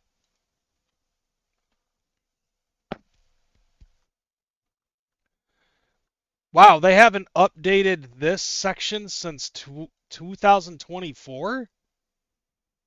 What the fuck? Wow, this is fucking terrible.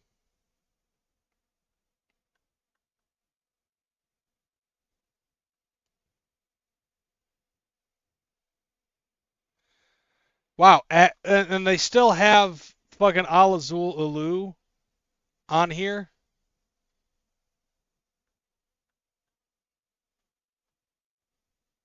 AMB, Blaze, Boondocks, HOK, James Chris. Yeah, no fucking. Yeah, they still have Zool on the fucking Magic Ninja roster. Actually, I would say yes. Fucking do that, dude. Anyways, yeah, some people wish the worst for us. No, people wish the worst for you.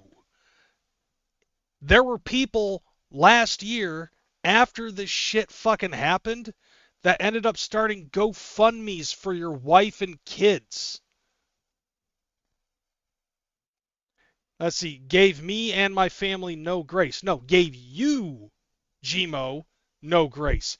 Your family was supported because you beat the ever-living shit out of your wife in front of your daughters. Remember? So stop trying to fucking rewrite history, Gmo. Celebrated our struggle. No, motherfucker. We weren't celebrating y'all's struggle. You're the one who created that struggle and stripped away my humanity. Bro, you blackout drunk attacked and beat the shit out of your fucking wife. And then there were those pictures of her with the fucking stitches on her neck. Because I guess the rumor, and I can't prove whether or not like he tried to slit her throat or anything like that, because that was the rumor going around. Now, there were pictures, and he says that was from a surgery prior to the event of that happening. But there's really no proof of that, so I can't use that. What we do know is that you beat the ever-living fucking shit out of your wife. How is that our struggle and celebrating our struggle? Stripping away your humanity, of course, because you are less than a human being for what you did to wifey. So many forces against us. It could only be the grace of God that we came out on top. Yeah, and it was like basically, dude, you did this shit, you got arrested, you were gone for a fucking month, you ended up having to pay a fucking like a $500,000 fine for what you fucking did to your wife, and then you got out, joined the like went to rehab. And then, like, shortly after, people found out what you did, and you got unceremoniously fired from Magic Ninja Entertainment, then you started posting pictures of yourself all nice with the glasses and the fucking Carlton Banks clothing hookup, trying to say that you rediscovered and found God. No. Like, sorry, not sorry, but it's a little too late, fam. I understand trauma bonds, but for fuck's sake. I agree to that, bro. And guess what? This all just gave me another lifetime of creativity and fuel. But most importantly, the idea of actually being of service to others with my gifts. I did the work and brought my girls home. And at this moment in time, okay, last year, I was more in support of your wife than you, Gmo. And at this point in time, you have basically convinced your wife and kids that you are not that type of person only when you're blackout drunk. I think there's a phrase out there that's called drunk words or sober thoughts. So I'm pretty sure that deep into your subconscious there is a part of you that ends up saying, "Oh man, if only I could just beat the shit out of this fucking woman." And then you get blackout drunk and that type of shit would fucking happen. So it's basically like, and then as for your wife, like not like sorry, not sorry, but he's done it once, and it's been stated that you have dealt with that type of behavior for the last 10 fucking years. At this point in time, I have to agree with some of these people. I have no sympathy for you. If it happens again, you're not going to get the same fucking treatment as you did last year. And maybe, hopefully, I'm wrong about all of this 100%, and that everything is going to turn out just fucking fine. But sorry, not sorry. I have dealt with enough and seen enough shit with Gmo Ski in the last 6 years or 7 years or even longer than that. His attitude towards people, his behavior, the way he lashes out at motherfuckers, the way he's quick to the draw and quick to the trigger, so to speak. And it's like, what really fucking sucks the most about all of that is, like, if you were to take all of that away, if you were to so much as take away the one moment that Gmo Ski decided to take and turn it completely around, Gmo Ski probably wouldn't have half of the problems with the community that he does right now. If he never fucking, and it goes all the way back to when he was on Magic Ninja Entertainment and he made a song called Check Your Resume. If he never fucking made that song, he wouldn't have as many of the problems right now, I think. And if anything, I would think that all of that, like, that's the butterfly effect right there. If he was like, you know what, this isn't my fight, I should not fucking throw my hat in the ring, and I'm not going to make a diss track towards Violent J,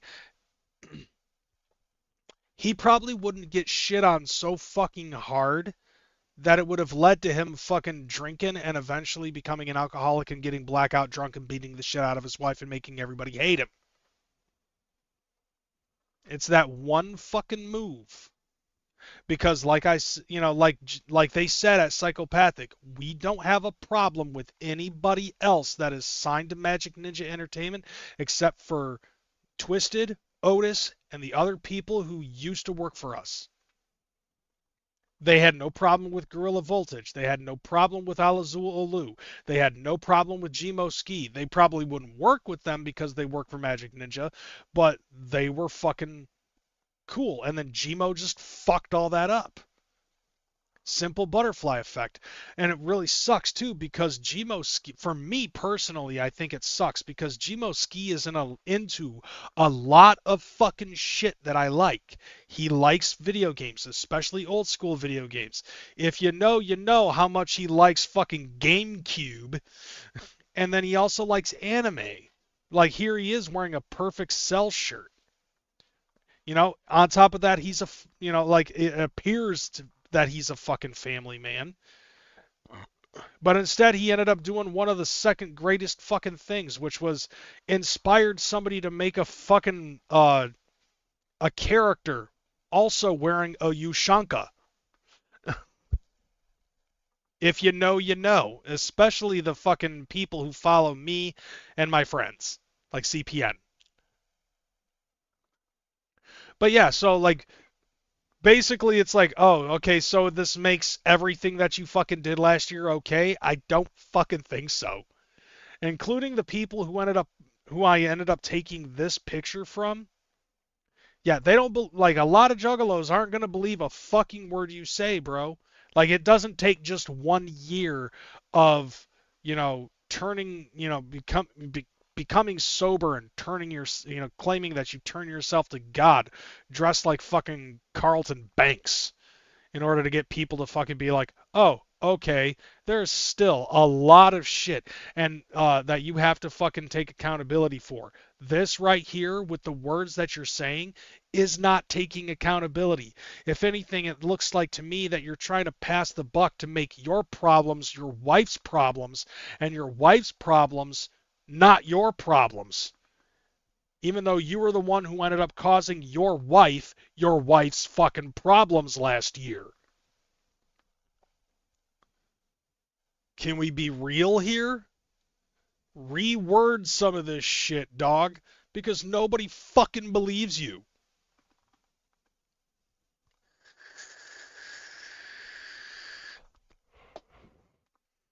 Now this next piece of material, this one's going to be questionable because you guys know that I tried to fucking do my best to stay away from real world politics, but since this one involves a juggalo, I think it counts. And it's that fucking Vanilla Ice has been asked to perform for the America 250 because July 4th, 2026 is America's 250th birthday. And Vanilla Ice has been asked to perform along with a bunch of other people, including Martina McBride, Brett Michaels, CNC Music Factory, Morris Day and the Time, a whole bunch of other fucking people. And when the list of performers came out, one by one, they started backing off from this. Until there's only one person left standing, and it's Vanilla Ice.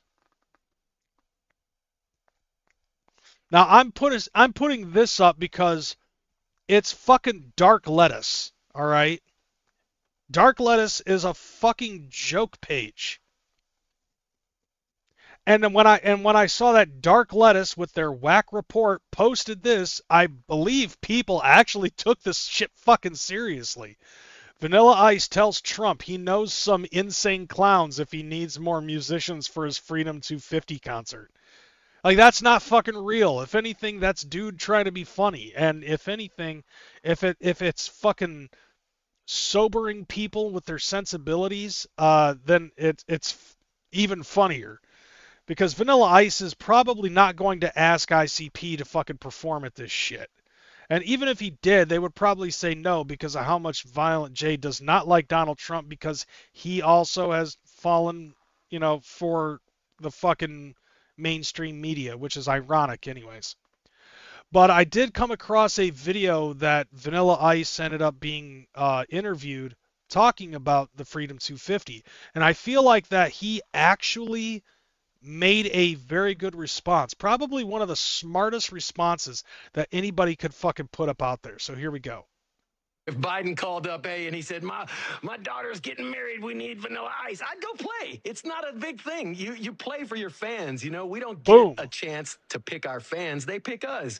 And I'll go play for Putin, and I'll play in Iran if you want. It don't matter. Come on, man. This man has performed all the way around the world, and prior to all of the fucking hypersensitive political bullshit that has been going on everywhere, like, this man has performed like everywhere, and he'd be willing to perform anywhere that he wants them to. This is a celebration of America. 250, the birthday of our country that we were born in. Come on, enjoy the dancing. Don't take it so serious.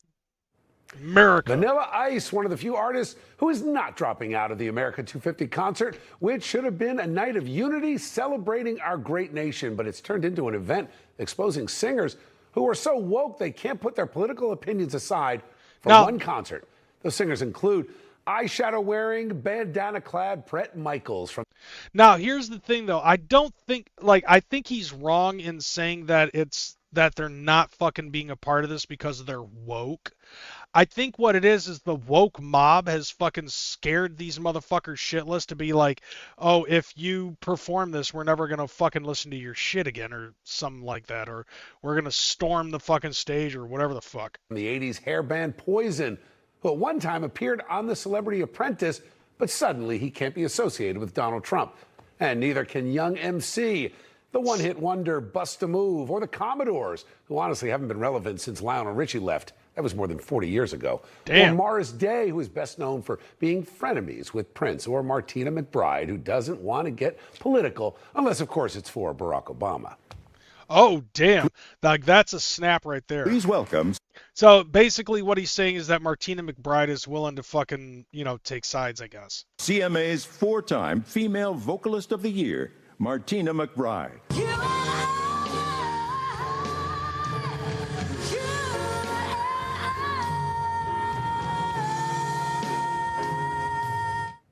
Now, keeping in mind, like, that's prior to fucking super woke.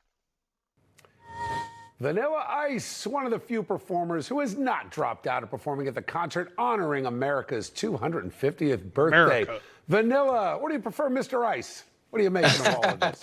I mean, I respond either way. I prefer Rob. It's not as cool as the other names, but we'll either go way. with Rob then. So, Yo, Rob, seriously, Vanilla, what do you kick think? it one I time, loved your boy. statement that we showed in the beginning. Look, this is about celebrating America. It's not political. What's your comment about the dropouts?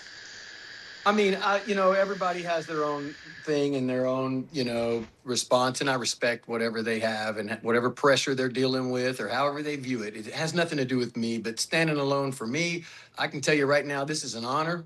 This is a great honor to play for the country that I grew up in. I mean, Like, that right there says it all to me.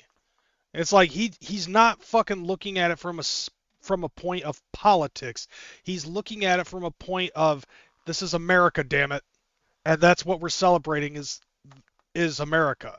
It's the 250th anniversary of our young state and country. And that's basically all he's focused on. It's not about the fucking politics. It's about the country. And I feel like that there's a lot of fucking people who have forgotten that. grew up right here, man, running down the streets in a 5.0 Mustang with the back seat ripped out and subwoofers. I am proud to be an American. I don't want anybody. With a rag top down so his hair can blow. The girl is on standby waiting just to say hi. And he didn't stop. He just drove by, kept on pursuing to the next stop. And then he went on to the next block. The block was dead, yo. So he went to A1A Beachfront Avenue. They tell me not to be. And this is turning 250, man. I mean, we're still young compared to all the other countries. Like, think about that. Look where we are. Like, think about that. Our country is 250 years old. All right? And nobody is thinking about that. Everybody's so fucking hyper on, like, what label is what and all this other stuff. And I'll admit, like, I've fallen into that as well. That's why I'm kind of stepping away from this shit. But, like, to me, it's like, I can respect that Vanilla Ice isn't looking at it in that light.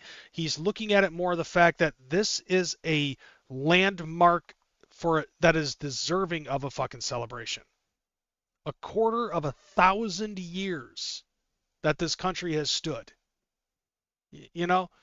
And the way that I look at it, fucking, that is something that you will not be able to repeat in your life. You're not going to be able to reset the clock and be like, oh, I'll celebrate on the 500th anniversary of this country. No. This is the 250th birthday of this country. And there are so many fucking people who claim that they hate this country because of whatever administration is in it, and at the same time they're not willing to leave, by the way. But like what I think that America really needs to focus on is a lot of the hardships and the struggles that this country has been through and the wars that we have done to keep this country secure. And I feel like that there's a lot of people out there who do fucking forget that. And they focus on too much small shit. Does our country have its fair share of problems? Of course it does. But I think that there are a lot of problems that our country is focused on, that are problematic in this country that a lot of people are not really focused on. Instead, they're focusing more on small petty shit. And yes, it will always be the fucking chirp. I was tempted to fucking change that to something else because I heard something that was cool, but I decided to keep it at the chirp. Anyways, let's go back to Mr. Van Winkle. Yeah. Love it, hate it, like it or not. It's the celebration of the country I'm from, and I'm proud to be an American. I've always represented the flag. I've always, been America.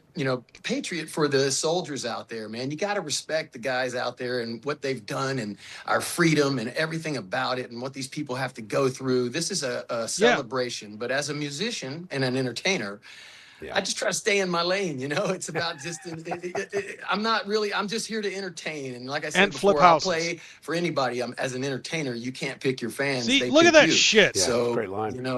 With the you got to Ninja Turtles. enjoy life. And I don't think that this should be taken so seriously. I think that it's going to be a great party and celebration of our country. And I'm so honored and proud. My mom is proud. And this is a great thing, man. And of course, Ice Ice Baby, the Ninja Turtles, everything is from this country, man. We got to get up and dance and not take things so serious and, go back to the old school is what I kind of think, I like to live in the 90s. It's before computers ruined the world, Before social media and cell phones wrecked it all, of course, right? Now, let me ask you, Rob, is there anything about this concert that you've heard that is making it political? I mean, these musicians dropping out, they're making a big statement, big exit, acting as if the event is going to be a political rally. Have you heard anything like that? I haven't heard anything like that, and I'll play any kind of rally or whatever it is. It's about having fun and bringing people together. That's all I am as an entertainer, and I don't think that anybody should put us on this pedestal. Not even the people that dropped out. It's not really fair, for any entertainer to be put like we're some kind of politician or something. Music has nothing to do with, politics. Think about Bob Marley, man. His music cuts through every genre of people, race, and everything, and people love him. If you love hardcore heavy metal, you love Bob Marley. If you love hip-hop, you love Bob Marley. I mean, I'm not like Bob Marley's not on my rotation, but I do love that song Jammin'. Everybody loves Bob because he knows it's universal, man.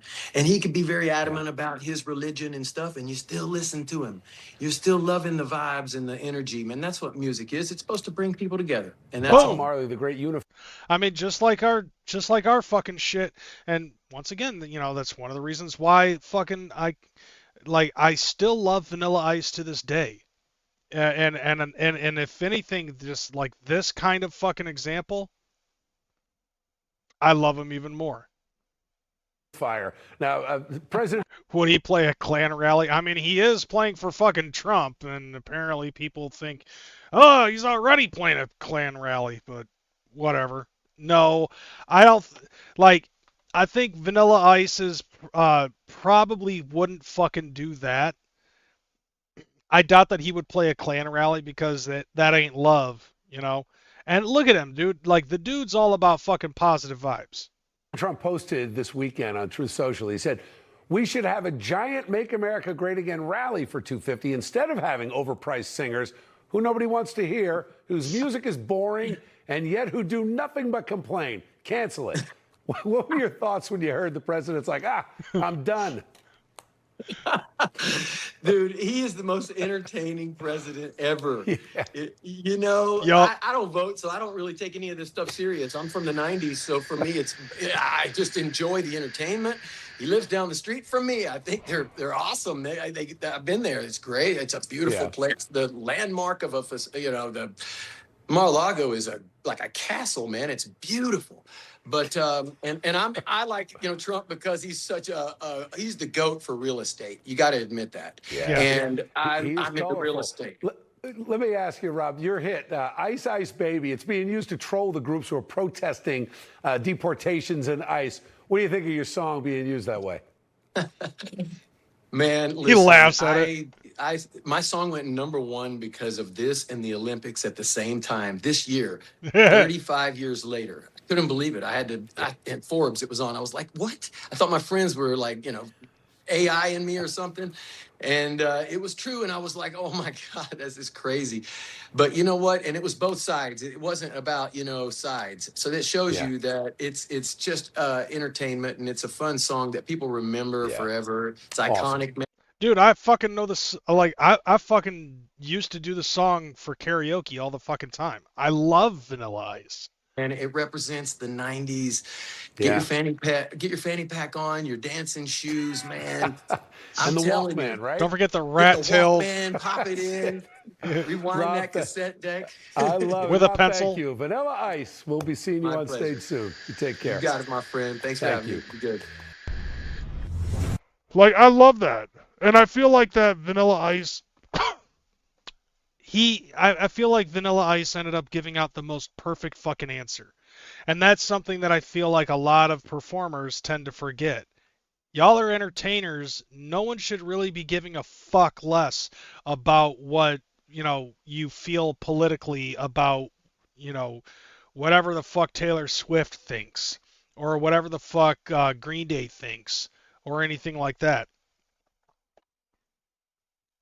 To me, it's like, okay, look, I remember in Behind the Paint, Violent J used to fucking complain about watching the Beastie Boys perform live, and they would stop their fucking shit so they would talk about the monks in Tibet. And it's like, no one gives a fuck about the monks in Tibet. Shut the fuck up and rap. And I said the exact same thing. And I said the exact same thing when in 2009 I ended up seeing Head PE perform. They did one song for 30 seconds, and then they proceeded to fucking talk about George Bush. And I'm like, I don't care. Do an entire fucking song. In fact, shut the fuck up and play The Clue.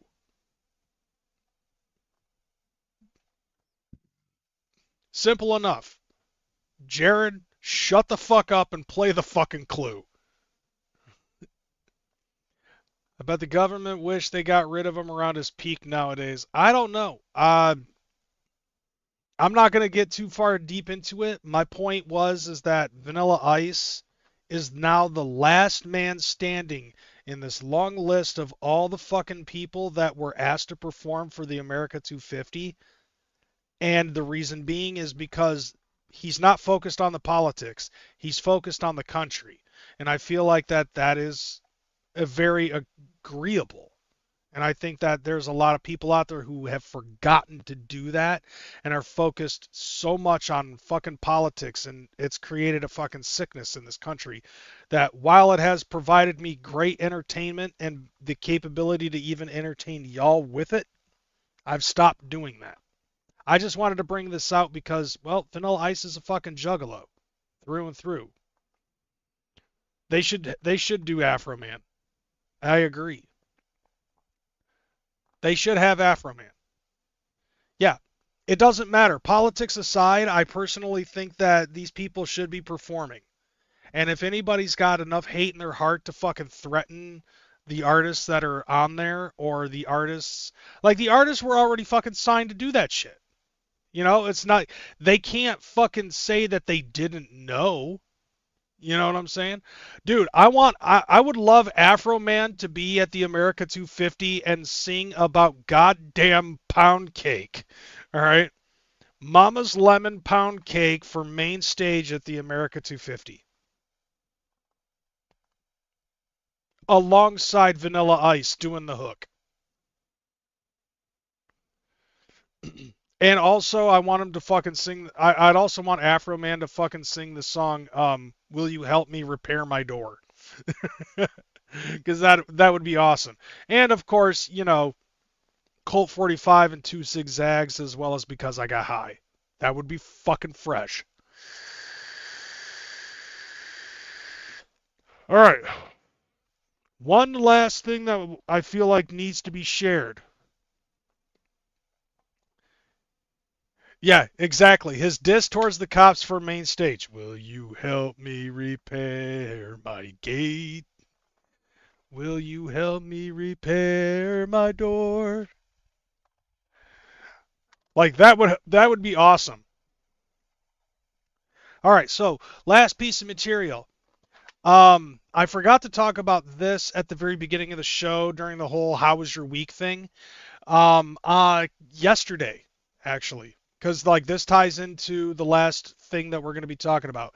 Yesterday, I ended up fucking having a drop off that wasn't too far away from a fucking GameStop, and I indulged.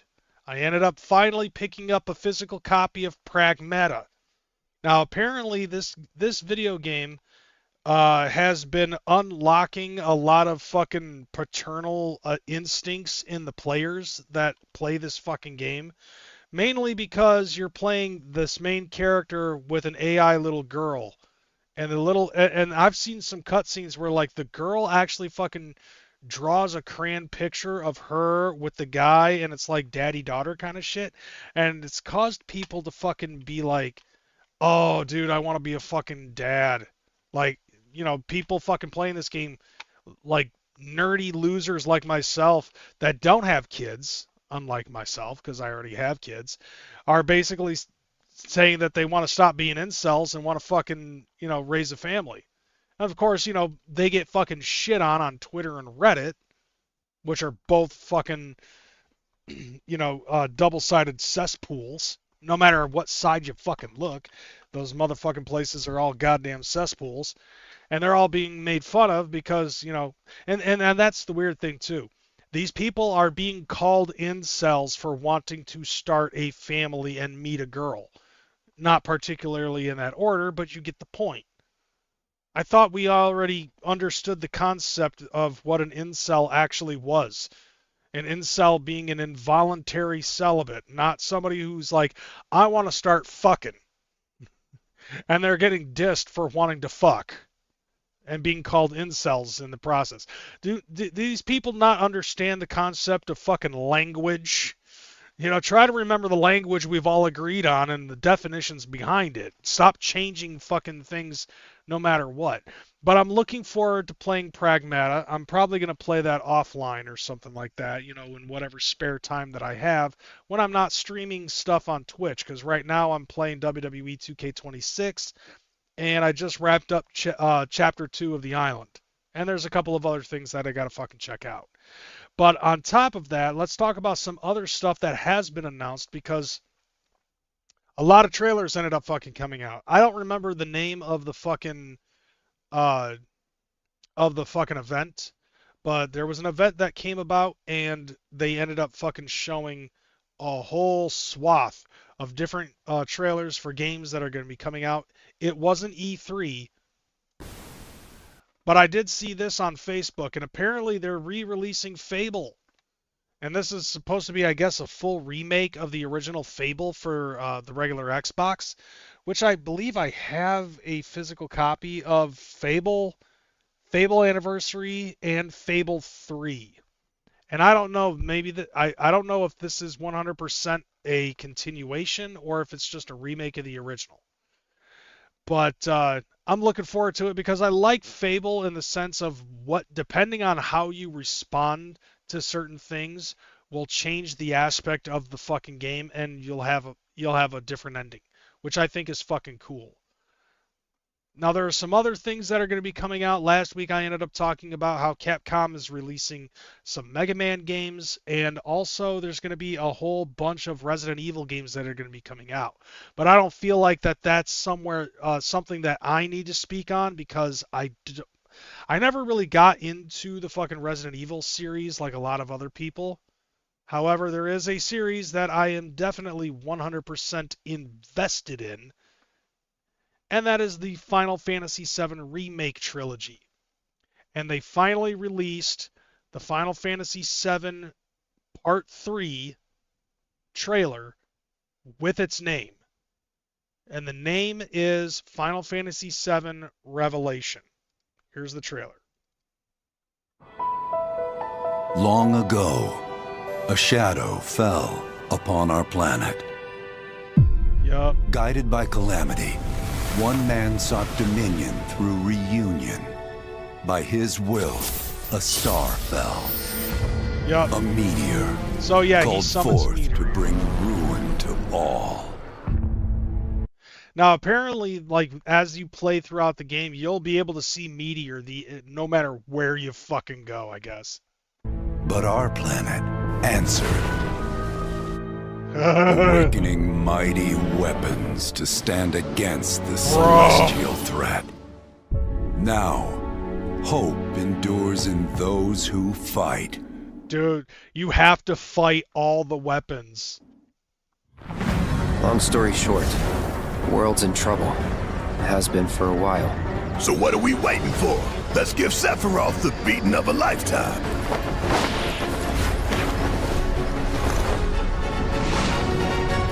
Look at this shit. You're mine. Oh, dude, like, hell yeah, they got it so Vincent can fucking morph and all that other shit. I'll make this quick. Good night. The sky's the limit! Yes. Yes, you javelin wielding alcoholic hillbilly. Just ain't your day. Oh. Oh my, is that a weapon I see? As far as I can tell, these things don't distinguish between friend and foe. Save the planet by killing her protectors. Ruby fucking weapon, oh my god. That motherfucker is intense.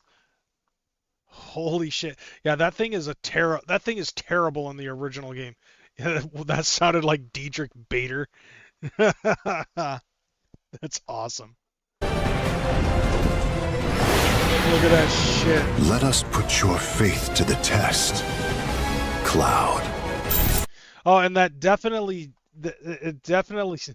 fuck that thing. Hopefully it's a lot easier to face in this game. But, dude, it's fucking insane how they have written the fucking story for this game, man. And by the way, it sounds to me like they recasted the voice of Sephiroth for the American release, which sucks because the guy who has been playing the voice of Sephiroth has been spot on and on point. Now I'm curious to see how badly it's gonna be for fucking when you fight Ruby Weapon in this fucking game. But think about this, dude. The first one, Final Fantasy Remake, is only the shit in fucking Midgar. And then the second game is the rest of the first disc of the original game. Now you have to go through the last 3 discs. However, from my understanding, okay, I believe that when you get to disc 3, all you have left is the fight against Sephiroth. That's the only thing that's on that fucking game, on that disc, on disc 3. So I guess the packaging for this trilogy is actually working very well. But what I'm really looking for, not just fighting the weapons, but I'm also looking forward to the part where fucking Cloud falls into the life stream and ends up becoming catatonic because of a Mako overdose. And then you end up having to go through his psyche as Tifa in order to get him out of his fucking comatose state. Like I loved that, and I loved that part. And then that's when he's like, "Yeah, I was I was traumatized by everything that I saw prior to the fucking beginning of this game."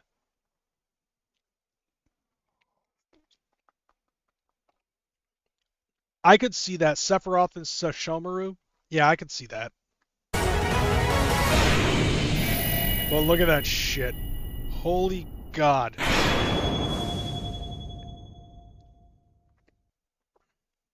Never would have made it this far without you guys. All right. And I won't let you down. Are we going back to Midgar? I promise.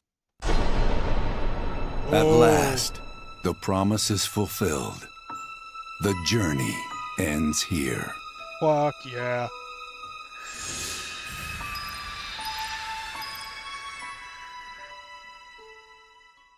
Now, Final Fantasy Remake and Rebirth, I believe, are now on all platforms, and then Revelation is going to be released on all platforms as well. But Jesus Christ, man, this has been a hell of a long fucking journey since the first game came out, and it took 7 years for all of them. I'd laugh if they released it on my birthday, but spring of 2027 is the closest date, and I've been following this and focused on this so fucking much. Now they better bring back some other shit. Now, and according to what they said, that episode 3 is not going to be as long as episode 2. And I'm like, dude, there's so much shit that needs to happen in Final Fantasy VII Revelation. Like, there's still so much shit. You know, we're going to end up fucking going to Mediel. We're going to go to Wutai. We're going to fucking have to fight all the weapons and shit. We got another spot that I believe there's like another spot. Like we have to go back to the Golden Saucer. We got to go to fucking Sid's hometown and fight Palmer. You know, so like we're gonna end up getting backstory for him. We're gonna get backstory for fucking Vincent. It's like all that shit. And then watching watching one of the weapons end up fucking getting its head blown off while simultaneously destroying Junon and fucking up all the members of Shinra there. Like, I cannot wait until this is all done and done. It's gonna, like, probably when that game is announced, I'm gonna probably end up stopping anything and everything that I'm doing, and I'm gonna play through Final Fantasy VII Remake and Rebirth, and then by the time Revelation is launched, I'll be right then and there ready to fucking hit that shit. And that is the fucking show for tonight. Holy shit, we fucking made it. I'll be honest with you, like, I felt like that there wasn't really a whole lot of fucking material that I was going to work on, but it turns out in the end, it was all in the good. But all right, I'm getting up out of here. Thank you guys for being here, watching, participating up in the chat. Appreciate you motherfuckers for coming in. And I will be back next week. If you can't wait for that, well then keep your eyes focused and peeled on my Twitch channel because I'm playing WWE 2K26 there. We can talk there too. All right. I'm out this bitch, y'all. You guys have a good one. Deuces.